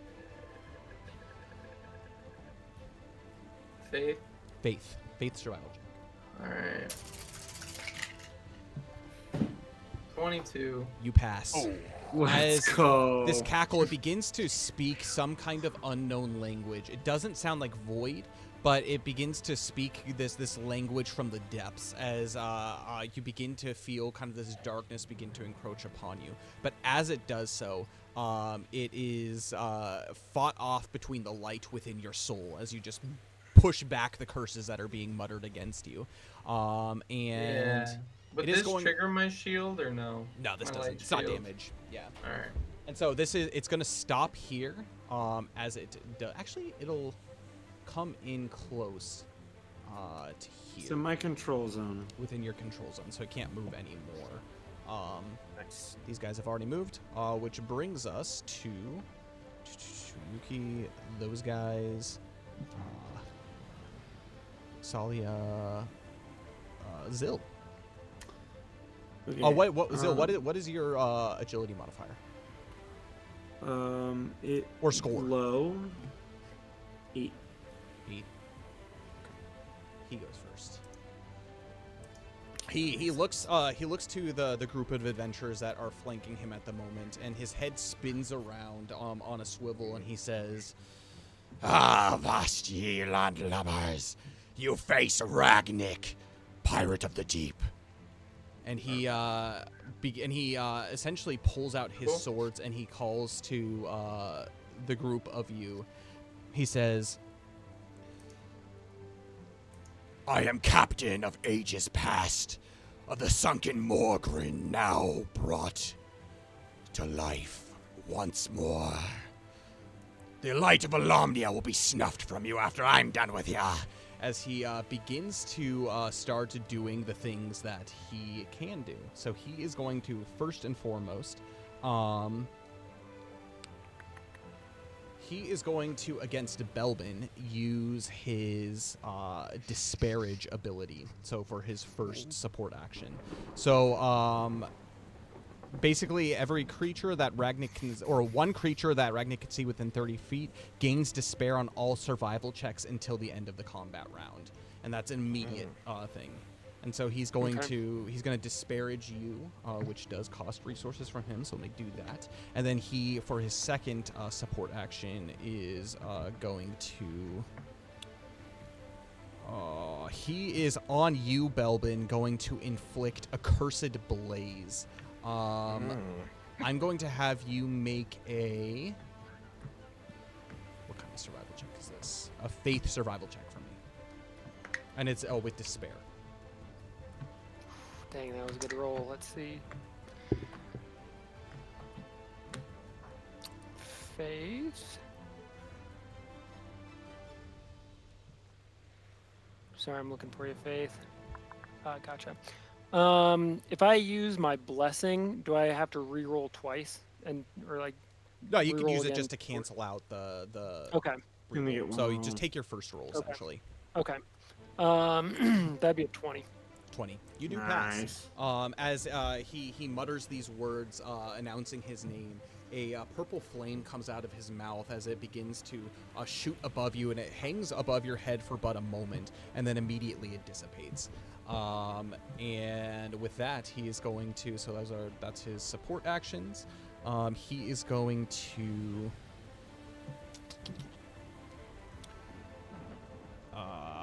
Yeah, he's going to go ahead and use his villainous influence to inflict his blade with siphon life.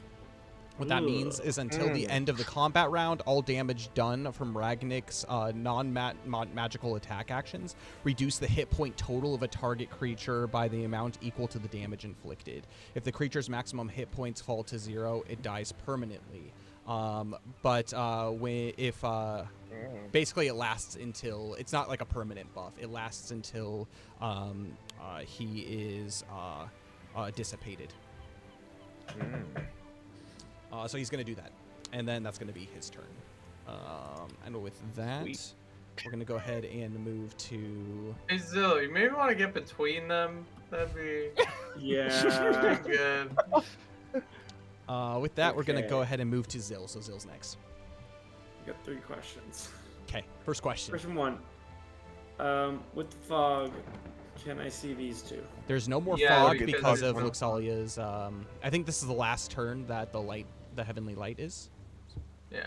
Yeah, So I this is the can't last see time. them? You can see them for now. Okay. Question 2. What is the range on a challenge action? Challenge is 10 feet, I believe. Okay. 10 feet? Yeah. Question 3. Mm-hmm. Throwing an axe. Mm-hmm. Can I do that before I move? Technically, if it's a reflex support action, yes. Okay. Great. I'm going to throw an axe at the captain. First things first. I'm throwing an axe at the captain. Okay. Oh, and my dice is on the floor. I thought attacks had to be on the next round now. Well, attack actions do. So anything that is an attack action. So this is a Yeah. reflex support action, so he would have to spend it. I don't think this hits, but I'm going to ask. Did you challenge, by the way? Not. Do I have to do that first? No, you don't have to do that first, but I wasn't sure. Is So that didn't challenge a roll support anything. action? Challenge is a support action. Yep. Okay, if that's sorry. Back up. I'm not throwing my axe then. Okay. I'm going to challenge the captain. Okay. I'm the captain now. I dropped my dice. Hold on. No, that's Thorday. No, I am. What Okay, I'm about the back. fires? What are you guys doing out there, being useless? So I'm going to challenge the captain with a nat 16. Yeah, you're gonna definitely. He falls for your Challenge challenge. him. Good. He's afflicted with the enmity status ailment. Boop.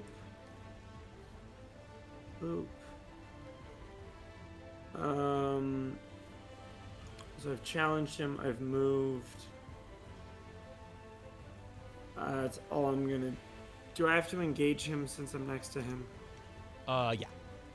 Then I'm also gonna engage him. I don't know if that matters at the Yeah, moment. it's within. It's basically as long as they have you have enough movement within their field, you have to challenge, and so you go in there, and then the challenge is made. So, Okay, sweet. that's what I'm gonna do. All right, so Zill, which brings us to these guys. Oh yeah, they're just gonna move 5, 10, 15, 20, 25. 5, 10, 15, 20, 25. 5, 10, 15, 20, 25. 5, 10, 15, 20, 25. This is stressful. I love it. I miss combat. I thought this guy was still trying to light the building on fire. Right. No, now you've pissed him off. You're right. Roll d4. 2, it does not go off, but he's still trying to light it. All right, that's all they can do, which brings us to Princess Mila. She comes onto the scene. She sees this head float right in front of her, and she goes up, and she has her rod. She has a couple things that she could do, so she's going to move 5, 10, 15 back here. And she is going to use her ice... No, she can't attack yet. What else does she have?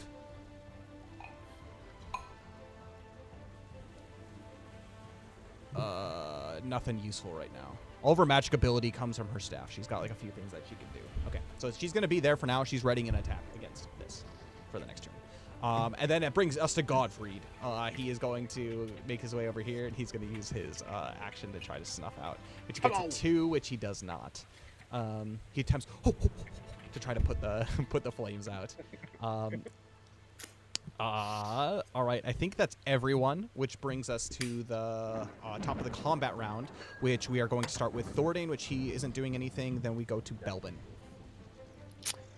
Isn't Yuki before me? Didn't she do a 17? No, No. I got a 15.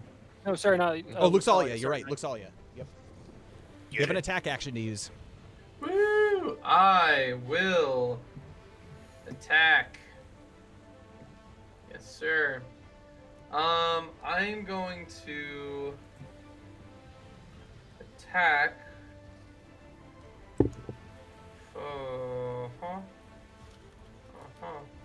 I'm gonna attack this head. Which one? This one right here? Yeah, the one that tried to curse me.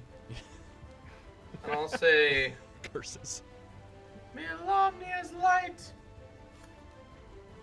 destroy you. I said to curse upon your household. Light gets summoned. Get behind me, disembodied head. Wild Mana Surge. So ranged attack. May roll 1d6. Okay. So I make a ranged attack. Remind me for an art what stat I'm using. For your Element? art or your weapon? Elemental. My art. Art. It depends on what art it is. What art are you trying to use? Wild Mana Surge. Wild Mana Surge, I believe that's an elemental modifier. Alright. Yeah. Because like Pillar of Light is like a faith-based thing. Different Right. arts have like different things that they use. So So that is. you have to roll I believe a d6 to determine what the element type that is being used, and then you. Should I roll to see if I hit first? Yeah, sure. 14 to hit. 14 hits. Great. And Come then on, do something d6. good. Okay, let's see what a 1 is. It's flame. Flame, yeah. So I get to add a d6 to the damage. Hooray! Hooray! After determining the damage type, the caster. Oh wait, what? I'm so confused. As a ranged attack action, I guess he makes a. After determining the damage type, the caster may force a single target up to 30 feet away to make a DC 6 plus element, so DC 10 Fortitude survival check. Got a 2. On a failed, great. So he fails on a failed check. The target receives What is this? 2d6 He's plus a floating elements. skull. Damage increase Fair enough. at 3d6 at level 4, 4d6 at level 6. Oh! Shiznits. So 5d6. Oh, 5d6 flame damage. Go Buffs. The nuke is back. isn't Luxalia support? Yeah, she's Fortunately, well she supported. only has one attack action. that's We're true. That's what it is. Dang, man. Or gal. Oof. Okay, well, I didn't roll great, so. Don't worry, Kyle. I'm not wiping you out yet. 15 plus 4, 19. Okay. As you fire this flaming bolt at this creature, it hits. It doesn't seem to be very effective, but it does take shape. So, Nice. that is going to be right. You hit it, and it kind of shrugs it off. Alright. It did look like it hurt it though. But next, we're gonna go ahead and move to Belvin. Alrighty. Belvin's gonna attack Captain, not our captain. Captain? No. Does he get it? Does he get a advantage because he's flanked? No. The flanking only Oh. is for positioning. So If he Okay. moves, then you get But extra it could attacks. for turn that. into an Because of the little skulls curse thing, that's just for like mind and faith checks? Is that what you said? For what? You can't use arts. Can't you? Okay, but I also had the disadvantage. captains. Or, Yeah, the captains. Basically, you you roll disadvantage on anything that just any like even these survival hit rolls? checks for arts Okay. and spells. Okay. So doesn't mean anything really right now. So Okay. Will a muddy 16? yeah, that will. Muddy. Muddied. I love it. 10 points of damage. As you Will do do this it. blistering straight right into his rib cage, you see that his sternum cracks, and there's a cold chill that comes over you. But this seems to be quite effective. Bludgeoning. I'll do it again. Okay. Yeah. Well, that's even better. 18 to hit. 18 will hit. Another 10 points of damage. All right. You do so again. As another, you break his spine, and now he's like his half of his body is floating above his legs. I think that's all I can do. I think you have 3 attacks, don't you? Yeah, you have 3 Well, I was attacks. gonna ask. Okay. I was gonna ask in the document. Do you start off with 1 attack and 1 support? Mhm. Because I see you Yeah, gain them. everyone Okay. does. Great. Then I'm going to hit him again, or try to. 18. 18 will hit. Now the good rolls are coming. Get him, Belbin. 8 points of damage. Nice. As you do so, you basically just boom, boom, boom, and you begin blowing parts of his body up. Your last hit removes his shoulder that is holding his blade, but his blade is still being hung, levitated in the air. And he cackles to you and says, "No, this is not the end." As he's getting ready to do what he's going to do eventually. Maybe. Eventually, maybe. Yuki, it is your turn. Yuki says, maybe. And shoves her sword into his head cavity with her Void and Vorpal broadsword Mhm. and uses Rake Slayer ability on it. So he's Okay. got to make a. Let's see, what was it again? He's got to make a DC 14 survival check. Oh, Fortitude, what you said? kind? Fortitude, yeah.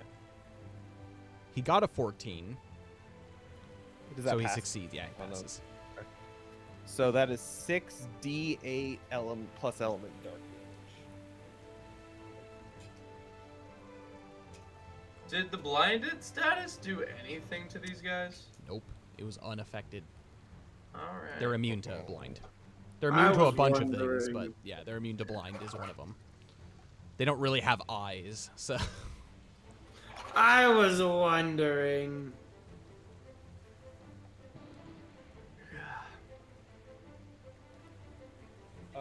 That's 20. What's my element? 26 darkness damage.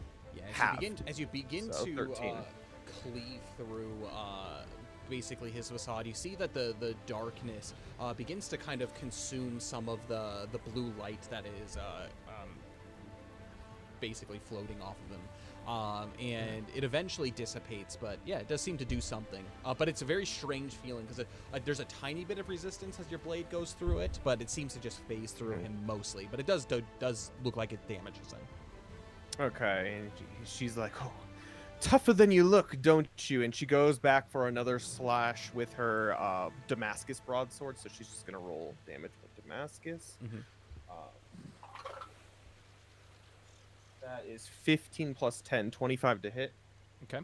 That'll definitely hit.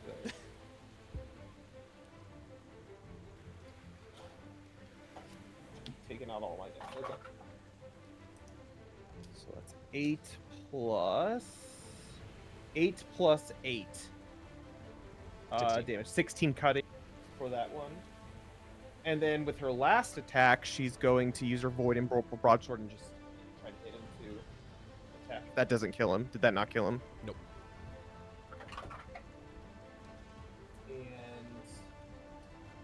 that's 12 plus 10, so 22 Yep. to hit. That'll And hit. then, yeah, she hits like a truck. She's that's DPS. plus 9. She is DPS. So that's 9 plus 9. So that's 18 cutting damage. And then she's going to use her dual wield ability and come back through with her Damascus broadsword. All right. Let's see.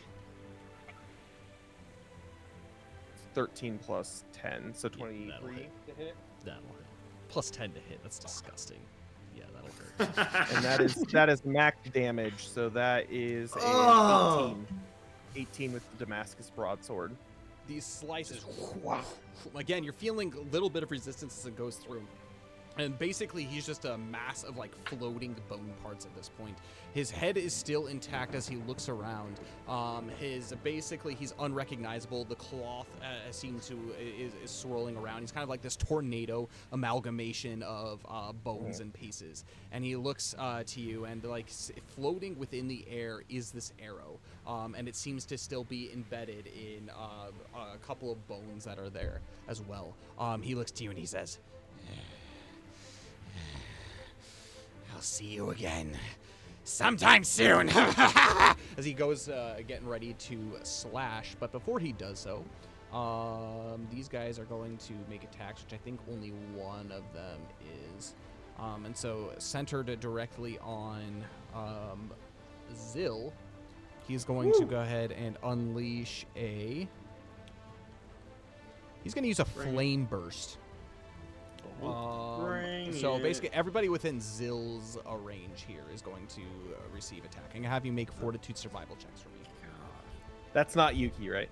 That is Yuki. Yuki's inside. Fortitude What? survival. Yeah, you're within his range. It's a 10-foot radius. Centered on So Zill basically or that Centered little on purple Zill. guy. Zill. Oh, okay. My little purple thing. Fortitude? Fortitude. 20. But did you add +1? 21. Oh yeah, and Belbin, you get despair on yours. Okay. That is 18 for you.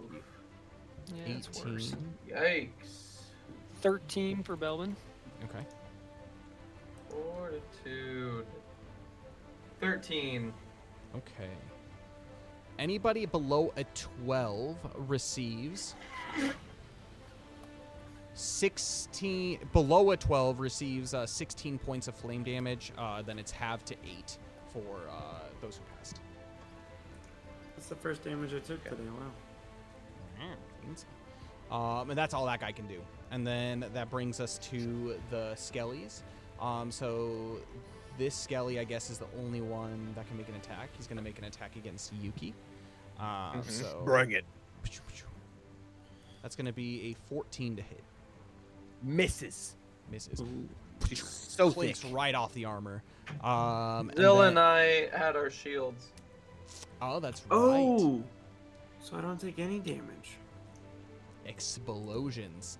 Let's see if that light damage kills this guy. So, what kind of faith survival checks? Yeah, hold on. 15. Wait. Was Yuki in that too? Was No. she No. in that 30 feet of initial? Only Belbin and looks like No. Zill. Oh.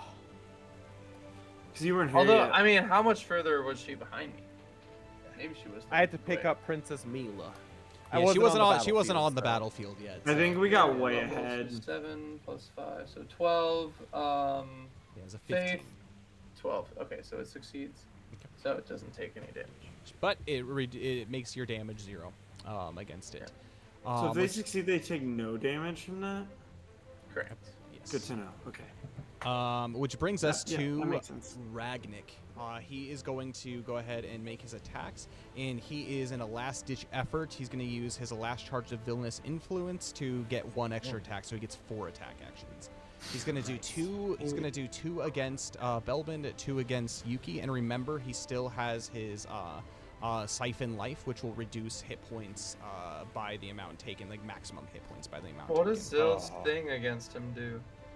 He gets a It's a minus -4. D4. Yeah, Minus just a 4, -4 to his hits, and so, Yeah.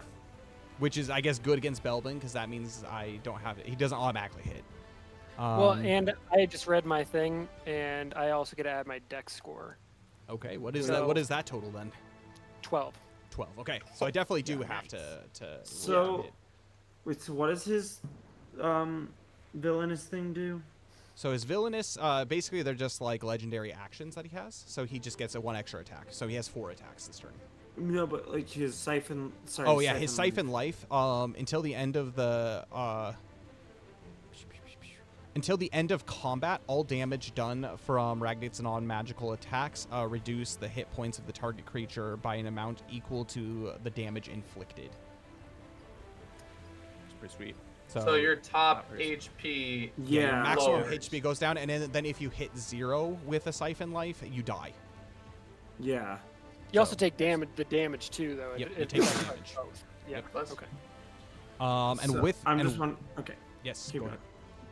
No, we'll figure it out Doing when damage. if it comes up. I forgot that he was attacking. We'll do this. We'll do 1 attack against Belbin, or 2 attacks against Zill, and 1 attack against Yuki. Because I feel like with that challenge, he would be doing he would be doing That that. makes sense. So, yeah, with the 1 attack, that is going to be an 11 to hit Zill, and it Belbin, and it misses. Nice. Against Zill, so these are gonna be normal, not at -4. Yeah. Mhm. That's gonna be 16 to hit. Nope. Second one is going to be a 23 to hit. Yeah, that'll hit. Oh Holy my god. freaking crap! And that is going to be a total of 19 points of cutting damage, Oh. Great. plus Oh. an additional 3 points of darkness damage. So 20. Is it only the 19 that It's everything. Reduces. Everything Okay, is so reduced. yeah. 23. So I take Oh. 23 damage Wait, and I my thought you maximum. said it was. No, Write no, it separate. 19 Don't damage. overwrite your maximum damage. Just write it somewhere else, just in case you Yeah. are It was a able to defeat 23. him. It was a 23 to hit. It's 19 damage. No, because he did 19 damage plus 4 darkness. Plus 3 Oh. darkness. 3, so 22 damage. 22. Gotcha, Correct, gotcha. but I thought it was all non-magical attacks. Yeah, Is but the that's part of that. darkness not magical. So technically, it's like the what I mean by magical is like he used magic on you. Like, I see. yeah, no, it's not part of his weapon attack. Got it. With that, it is going to be another. So that's 2 attacks against Zill, and then 1 more attack against Yuki, which is going to be for a total of 17 to hit Oh, it hits. Bummer. On Yuki? on Yuki. Okay, that's fine. Okay, That's going to be that's fine. Is it fine? 16. You're not points, almost dead. 16 points of cutting damage and 2 points of dark damage. Oof. And with that, then we're going to go to Zill. Did he miss the attack on Belbin? He Yeah. did miss the attack on Zill. 11. Excellent. Zill's just swinging twice at this dude. First attack. Okay, I rolled. What is my modifier? Rolled a 10, 16. Non-natural 16. Yeah, that'll hit. You guys are Um, thick compared to like these enemies that I'm throwing at you. 9, hard. 9 plus 6, 15. But I've got my. Oh gosh, what is it? How do you want to do this? Oh! Add an extra 2 to that. Not that it matters. We're just, we're gonna uppercut him and launch the skull backwards. And the skull does as it flies backwards, it like cracks and breaks in half. And his blue light gathers up, centered on this arrow. It brings the arrow up with it, and it disappears off into the west. With that being the case, you have slayed Ragnik, and yeah, that's that.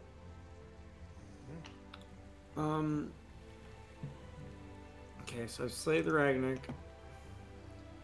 Is it too late to chuck an axe? So that was a reflex support action, so I think you only get 1 of those per turn. I get 2. Oh, you do, because you still have I get- a second support action? That's true. I get 2 support actions and 2 reflex support actions, which I don't think I've used any.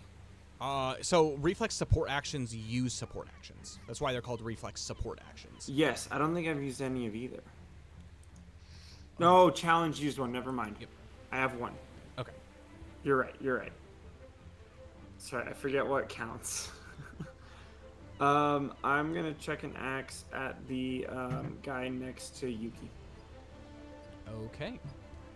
Nice. Nice. That is it's 6. That's not gonna hit. No, it just passes through. Which brings us down, I believe, to finally Princess Mila. She's going to use her basically her frost spray ability against this creature. So she's gonna go ahead and he has to make a DC 9 Fortitude survival check. Got a 6, and so he's going to take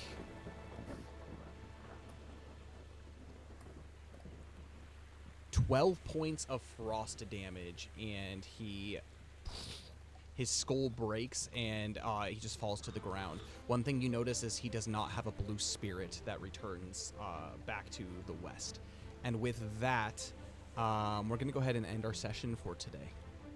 Oh my goodness. Mid combat. Oh, Don't The want to drag stress this on is for too much long, out. but yes, combat is still whirling as Yeah. all this is happening. But with that being the case, Cole, if you do have to leave, feel free to go. But before we do, does anybody have any quick thoughts? Cole, do you have any quick thoughts on the session?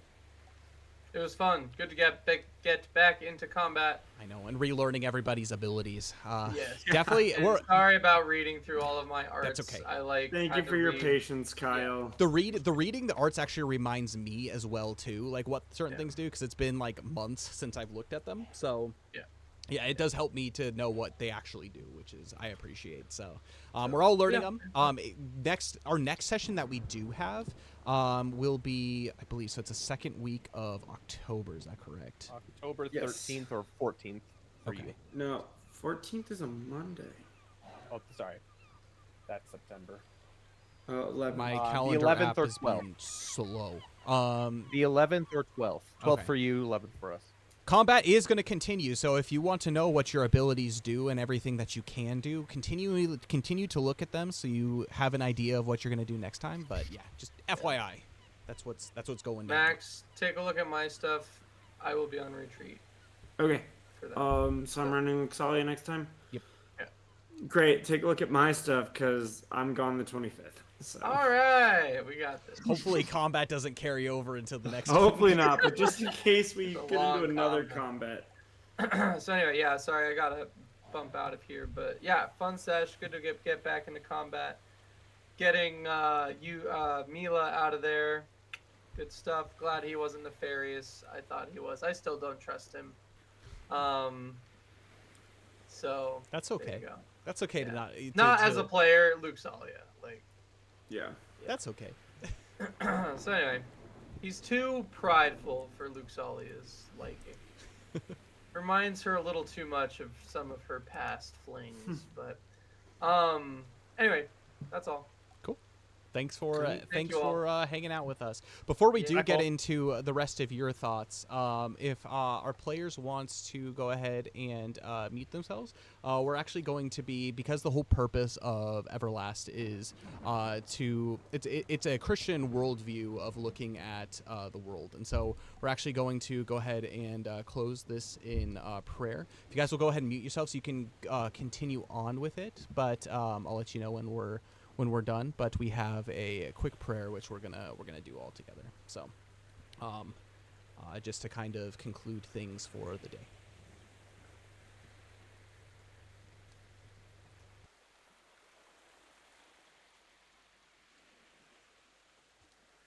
O Jesus, my Savior and Redeemer, Son of the living God, behold, we kneel before you and offer you our reparation.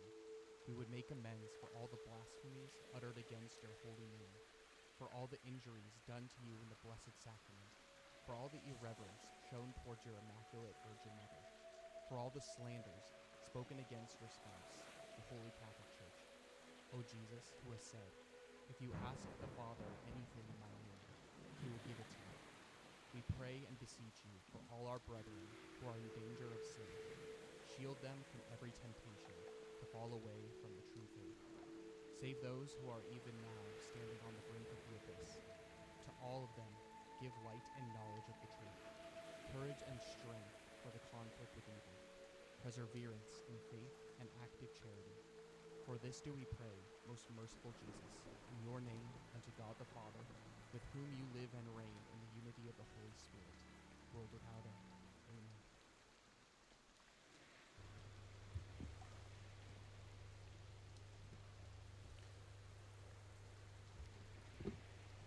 And with that, we are concluding our session. We just want to keep everything Christ-centered, Christ-focused. We are a Christian streaming channel, so thank you for staying with us. Now, with that being the case, let's go ahead and move on. Bye, Cole. Have a good one. Thank you. We're going to go ahead and move to Max. Your thoughts on today's session? Yeah, it was interesting, the interaction with Mila, because Zill does have a very protective instinct from like being in charge of those orphans, but I don't know why I felt the need to decide, but I think fit of her voice deserves to be heard. Mm-hmm. So yes, Zill wants her best interest, her safety, but like Zill recognizes her capabilities, and this is whatever Zill wants. He would have preferred her to stay at the Golden Peacock. Mm. Or whatever. Is it the Golden Peacock? Yeah. The Regal Peacock, sorry. Oh, yeah.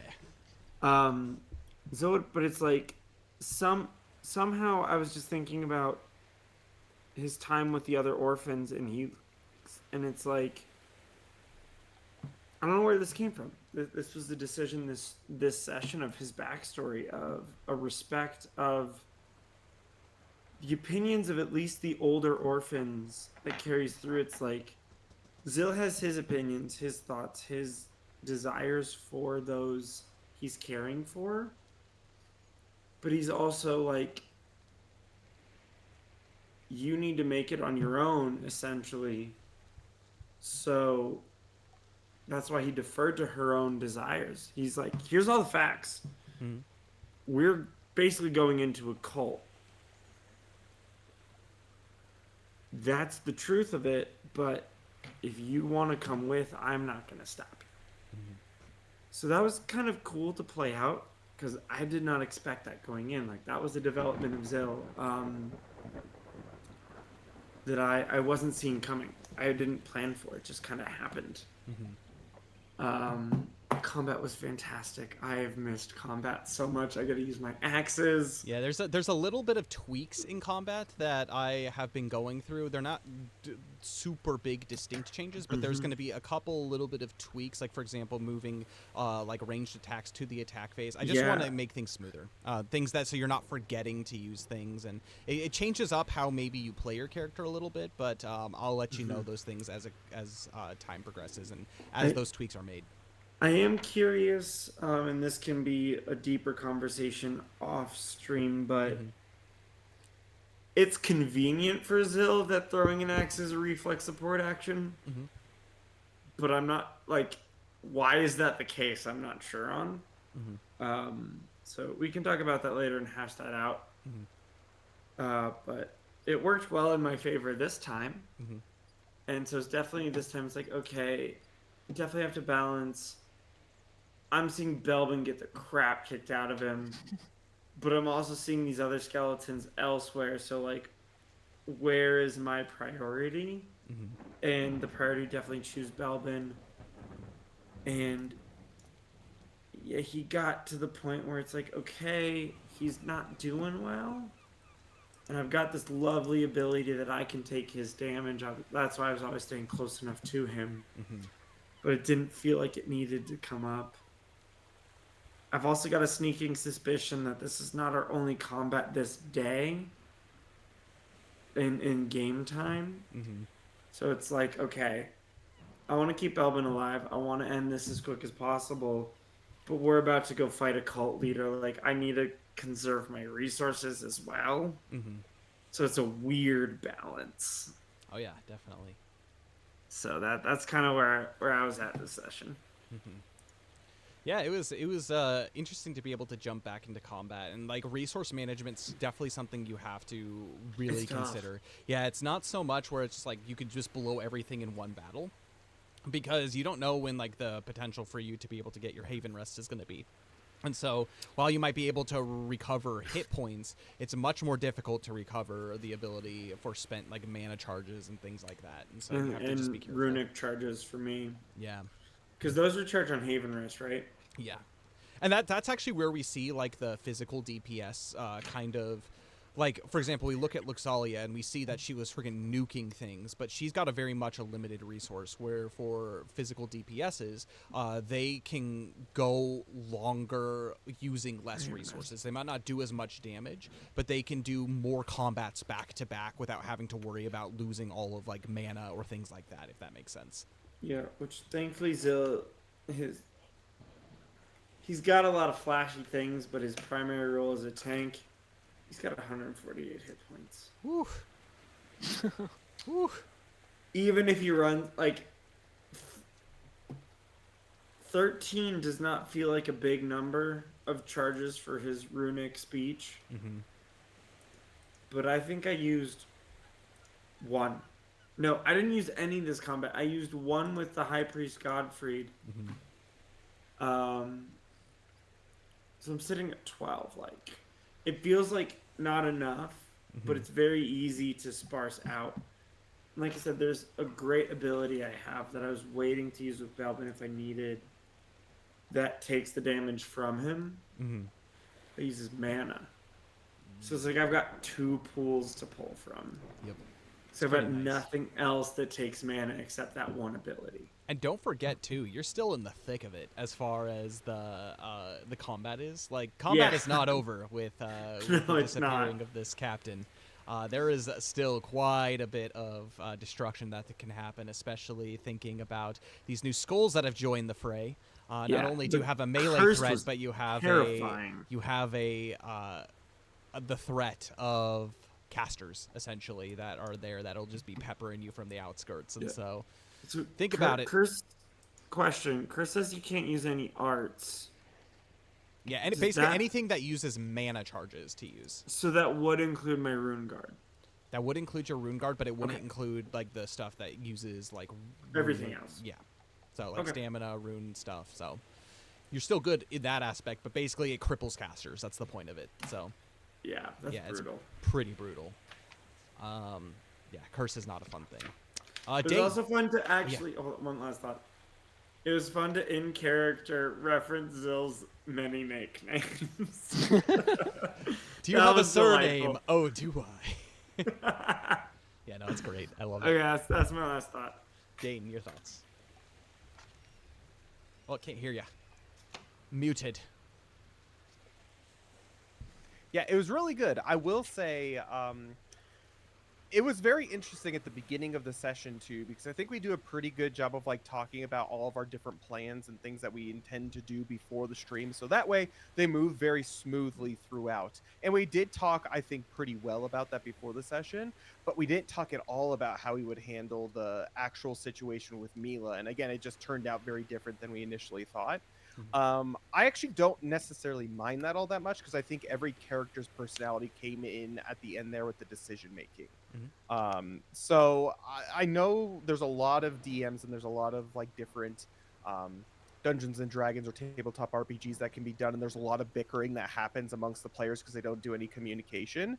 I would say we do a really good job of staying away from that. But I think today the bickering that did happen, I think, was actually very fruitful, because again, it allowed the characters to have their own opinions in the specific scenario that was at play, and it ended up working out. And I think that's one thing that I love about this group too, is we do think it out. None of us are like strong-headed enough where we'll never ever like listen to other people's reason. You know, and I think that's great. I think that's wonderful. So I think that was one thing that was awesome to see today for sure. Secondly, as far as combat goes, oh man, it felt so good. I mean, I know Yuki's sword, since it's cutting damage, is probably like halved on these skeletons, so it's probably not doing the most that it could do. Hey, But on the flip side though, Mhm. Belbin is I know, exploding things even without his weapons. Yeah, it's really nice. But Melvin yeah, just needs combat's nothing. really good. I actually did spend a lot of time before today's session going through the combat, so I felt good. I felt good with my combat. It was just remembering the names, Mhm. and I'm excited for the combat to ensue. But yeah, overall, I thought it was a really good session. Good mix of having to think through things as well as combat, which is really fun. And one thing I will say to end it off, it's more of a question towards Kyle. I know, again, we spent a ton of money during the last session getting our individual like the slime ooze thing and such things. Mhm. And I know like there hasn't been really many opportunities for us to like dungeon and get money. Mhm. So during like for example like during our Folden Rock trip that we've been taking, Mhm. for example, during all of this that was happening, I think we really, really, really focused on like staying to the main story. Mhm. Is there any potential to still do the guild quests and stuff on 100%. Folden Rock? Okay, 100%. I actually have been wanting to do guild quests, but also didn't want it to derail um the actual main story because it Yeah. seems like we were focusing so much on it. So Well, think about it this that's way. Like there's certain there's certain like you'll be able to tell. There's like certain like moments in like a campaign where for example, like everything that's happened within like literally like the past day in game time, it's like things that are happening like one after another. But that's not always going to be the case.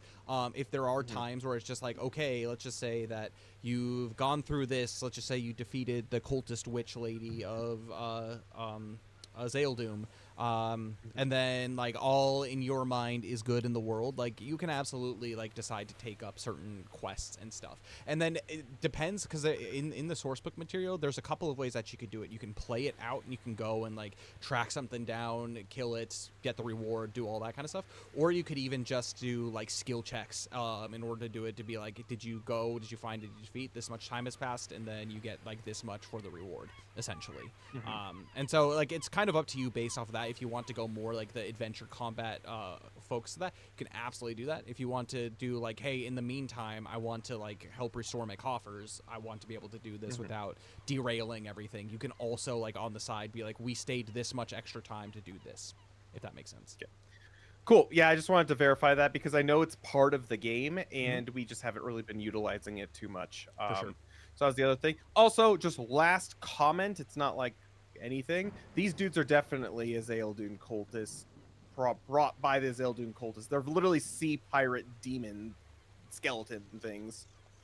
This isn't burbled out. This is that witch, which makes Yuki even want to even more kill the sea witch as much as she can. So Kill the witch. yeah. Start to She's literally gonna be like, hold me back, let me at him. She sees it all, especially since it's burning down the temple. What the heck? Yep. What the heck? Anyways, Yep. those are my thoughts. So.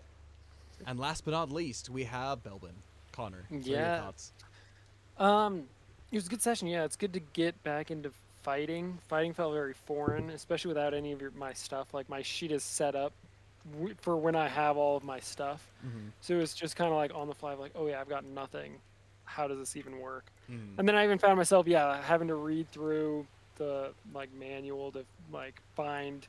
I wrote down all the traits and I reviewed all the traits. Was not prepared with the features though, so I was only after I read through the features that I was like, just at the end there did I feel like I was starting to get a handle on it. But Don't worry, it's not for naught. In a couple of weeks, we'll be able to use that knowledge again. So right, and it started out pretty tense. Didn't really know what to do. Thought for sure we were gonna die. The whole battle though, it seems, it's funny. It felt like it was centered on Belbin, even though he's just kind of like a useless guy. Like he didn't have any of his stuff, and so it was like he was the brunt of everything. And he was like the eye of the storm, except I guess the eye of the storm's calm, but like he's getting hit, but he just can't really do much. It felt like so. Luke Solly definitely carried him he had like 30 points of healing in one round or something like that. But good. yeah, that's the only reason why I think Belvin's still standing. But no, it was good. There's just so many little things that when you haven't done it in months, you kind of forget about. I'm gonna tell you something too, kind of with like the MVP. So I will say this: you were hitting damage vulnerabilities with the main guy, and so the fact that you were able to actually like land strikes that actually really brought him down to like a killable range at like that point. And so like it was nice to be able to see that, because as Dane had mentioned, all of like her attacks were being resisted. She was doing a lot of damage, but everything was being resisted, where like the 3 attacks that you landed on him literally were for double damage. And so like it brought him from like literally being healthy down to a point that was like within reach of like being killable within the turn. So the fact that you were landing those, like you didn't have your gear, but you were still doing insane amounts of damage to him. Yeah, and it is crazy because at the start I didn't even know if I'd be able to hit him. Like I was half expecting to swing and just miss because he's like a spirit. So I had no idea what to expect. If that didn't work, I was gonna pull a Thoradane and just go inside and pray, I guess. And I'm not gonna lie, like the Thoradane stun actually did a lot, because there was a lot of maneuverability that I wanted to do as far as positioning stuff to get him into, but he couldn't move for literally the first 2 turns, which allowed both Zill and Luxalia to get into combat and actually like within like that turn and be able to kind of pin everything in place. And then when Yuki came in, truly pinning him down, so you guys could literally just go in there and flash kill, which was pretty nice, because I was gonna make your lives very difficult very soon if you allowed me to be able to move, because he's got a lot that he can do outside of just normal attacks. He's got a lot of pretty scary things. So And actually one other thought I had too, the blessing that Official Eyes gave me at the start, that I thought was very helpful, avoiding whatever that curse thing was. I thought about using it when I rolled the natural 1, but I was like, I thought about it. I think I'm happy I didn't. But Belvin usually doesn't have very many blessings coming his way. Yeah. Like just naturally throughout the game, when other characters get it, he's always gone or whatever. He's in Vice, so he doesn't get it. And so that was just a good like do-over to it that I could keep in my pocket. Yeah, it was pretty useful. So I will tell you one thing. So a couple of the abilities, these guys kind of pair with each other, which is good. So for example, the essentially, what was it called? The Accursed Blaze. Essentially what happens is if you do get hit by that and you fail your survival check, you become marked by like this ability until the end of combat, and every time you take flame damage, you additionally take an additional 1d4 darkness damage. So it's a passive damage every time you take flame damage, and there's a bunch of flaming skulls around you, so you avoided. I wanted to inflict everybody in the party with that and just start going to town on just going crazy. But you know, best laid plans. But yeah, it was good. It was good. Max, did you have anything to add to that? No. Sorry, I saw you like raising your hand to like talk. I'm just being ridiculous. Don't worry about it. By the way, I do want to announce really quickly. So within the next month or so, Max, you're probably going to be gone for the first session because you're not going to be here the last session in October, right? Is that correct? Yeah, so I'm going to miss the 25th, but I'll be here for the first session of October. Cool. Well, so hopefully by the end of October, so that second session, so in 2 sessions, at least Connor and Max, hopefully you guys will be able to be at my house for it, so we can actually have the camaraderie of the actual tabletop RPG that we haven't had in a while. Just still finishing up some logistics, but financially I'm in the place where I can actually afford to do what I'm doing. So hopefully you guys are excited for that. Speaking of which, Connor, bring your backdrop when you do come. Cool. So also for you too, Max, if there's times where you're going to be gone, but you can still like Skype in kind of thing, make sure you're taking your backdrop to and from, but please don't forget it if you come over to our place for it, if that makes sense. It depends. So you guys can take it if you want. Depends on what's going on, because depending on the travel, I might not take the backdrop, but I'll try to take the microphone at least. No, yeah, exactly. And so that's the thing. It's like you don't necessarily need the backdrop. When in doubt, just leave it. Don't feel like you Yeah. have to bring it. But like if you know you're not gonna be there for like the next session, feel free to take it with you. Just don't forget to bring it back for the next one. Is what I'm saying. But hopefully that'll be cool too, because again, we're gonna have like a professional setup. So we're gonna have Yeah. like legit mics for everyone and legit everything. It's gonna be sick. Um, anyways, aside from that though, we got some really cool ways to be able to support Everlast. As I had mentioned at the beginning of stream, we've got Fragrances of the Realm. We've also got Coffee of the Realm. So this will be coming to Kickstarter. This game will be coming to Kickstarter in the near future, hopefully within the next year or so. We have other things coming up the pipe, though, that we're not ready to announce. That's going to be happening before the Kickstarter. However, the reason that we are selling Candles of the Realm and Coffee of the Realm is to continue to fund the art of Everlast, because we could have all the funding in the world for it, but art takes time, and so we want to make sure to have all the art actually done by the time we actually start doing the Kickstarter for the Everlast role-playing game. And so, yeah, so that's ways so you can do it. You can get some amazing smelling candles, some really delicious coffee. There's all kinds of different roasts, flavors. It's really good coffee and it's really good candles for those of you who enjoy that kind of thing. And it's perfect ambiance for your tabletop RPGs And as there's well, actually a not just decent amount of Everlast. merch too in the shop that is Everlast themed if you're into that as well. Yes, we actually have updated our new logo. I don't know if anyone has seen it. Max, Connor, have you guys seen our new logo? Cole told me about it, For so I Everlast? I did don't see think I it. have. Really cool. Let's see if I can bring it up, actually. In the Let me go over meantime- to the merch. Yeah. Cole Go ahead. did tell Kyle, me. you can Yes. do the rest of the announcements. While I In bring the it up. meantime, we also have our sponsor, Daisnaki. They're a Japanese sweets and luxury treats company. They have a number of right Japanese snack boxes from their omakase box, which has more popular Japanese goods, their omakase looks box, which has more traditional Japanese goods. If you do order from them, say that Fantasy Forge sent you at checkout. And if you do also order from them at checkout, put your Twitch name, you'll get raffle tickets towards our next free omakase box giveaway. And that is going to be coming up soon. And so your chances of winning another free omakase box is going to be much higher if you make sure to remember to put your name. Yeah, they're by supporting them, you're not only supporting us, but also a small family Japanese business in Tokyo, Japan, and also you get free international shipping. So what can go wrong? Also, check out our. You might need to expand it. Don't move any of the tokens because those need to be in the same place as they. But yes, and so they what's it called? Yes, and so you can join our Discord. That's how you know you can never miss a stream. We have an updated schedule every week, and we additionally, on top of that, have we post our going live notifications there. Check out, if you miss any episodes, our YouTube page, as we have 50, 40, I think we're on episode 45. We have a bunch of, 44 episodes up there to be able to take a look at to carry the adventure so far. So anyways, here is our merch. An updated Everlast I don't know logos. if you can see it. Can you see Yeah, it? you can see it. Can you Yeah, actually see Yeah, it? yeah. Yeah, but our new logo actually has tabletop role playing game down there, and it also has Landisfrain, which is the place that Alamnia lives. which is Kingdom of pretty cool. Alamnia.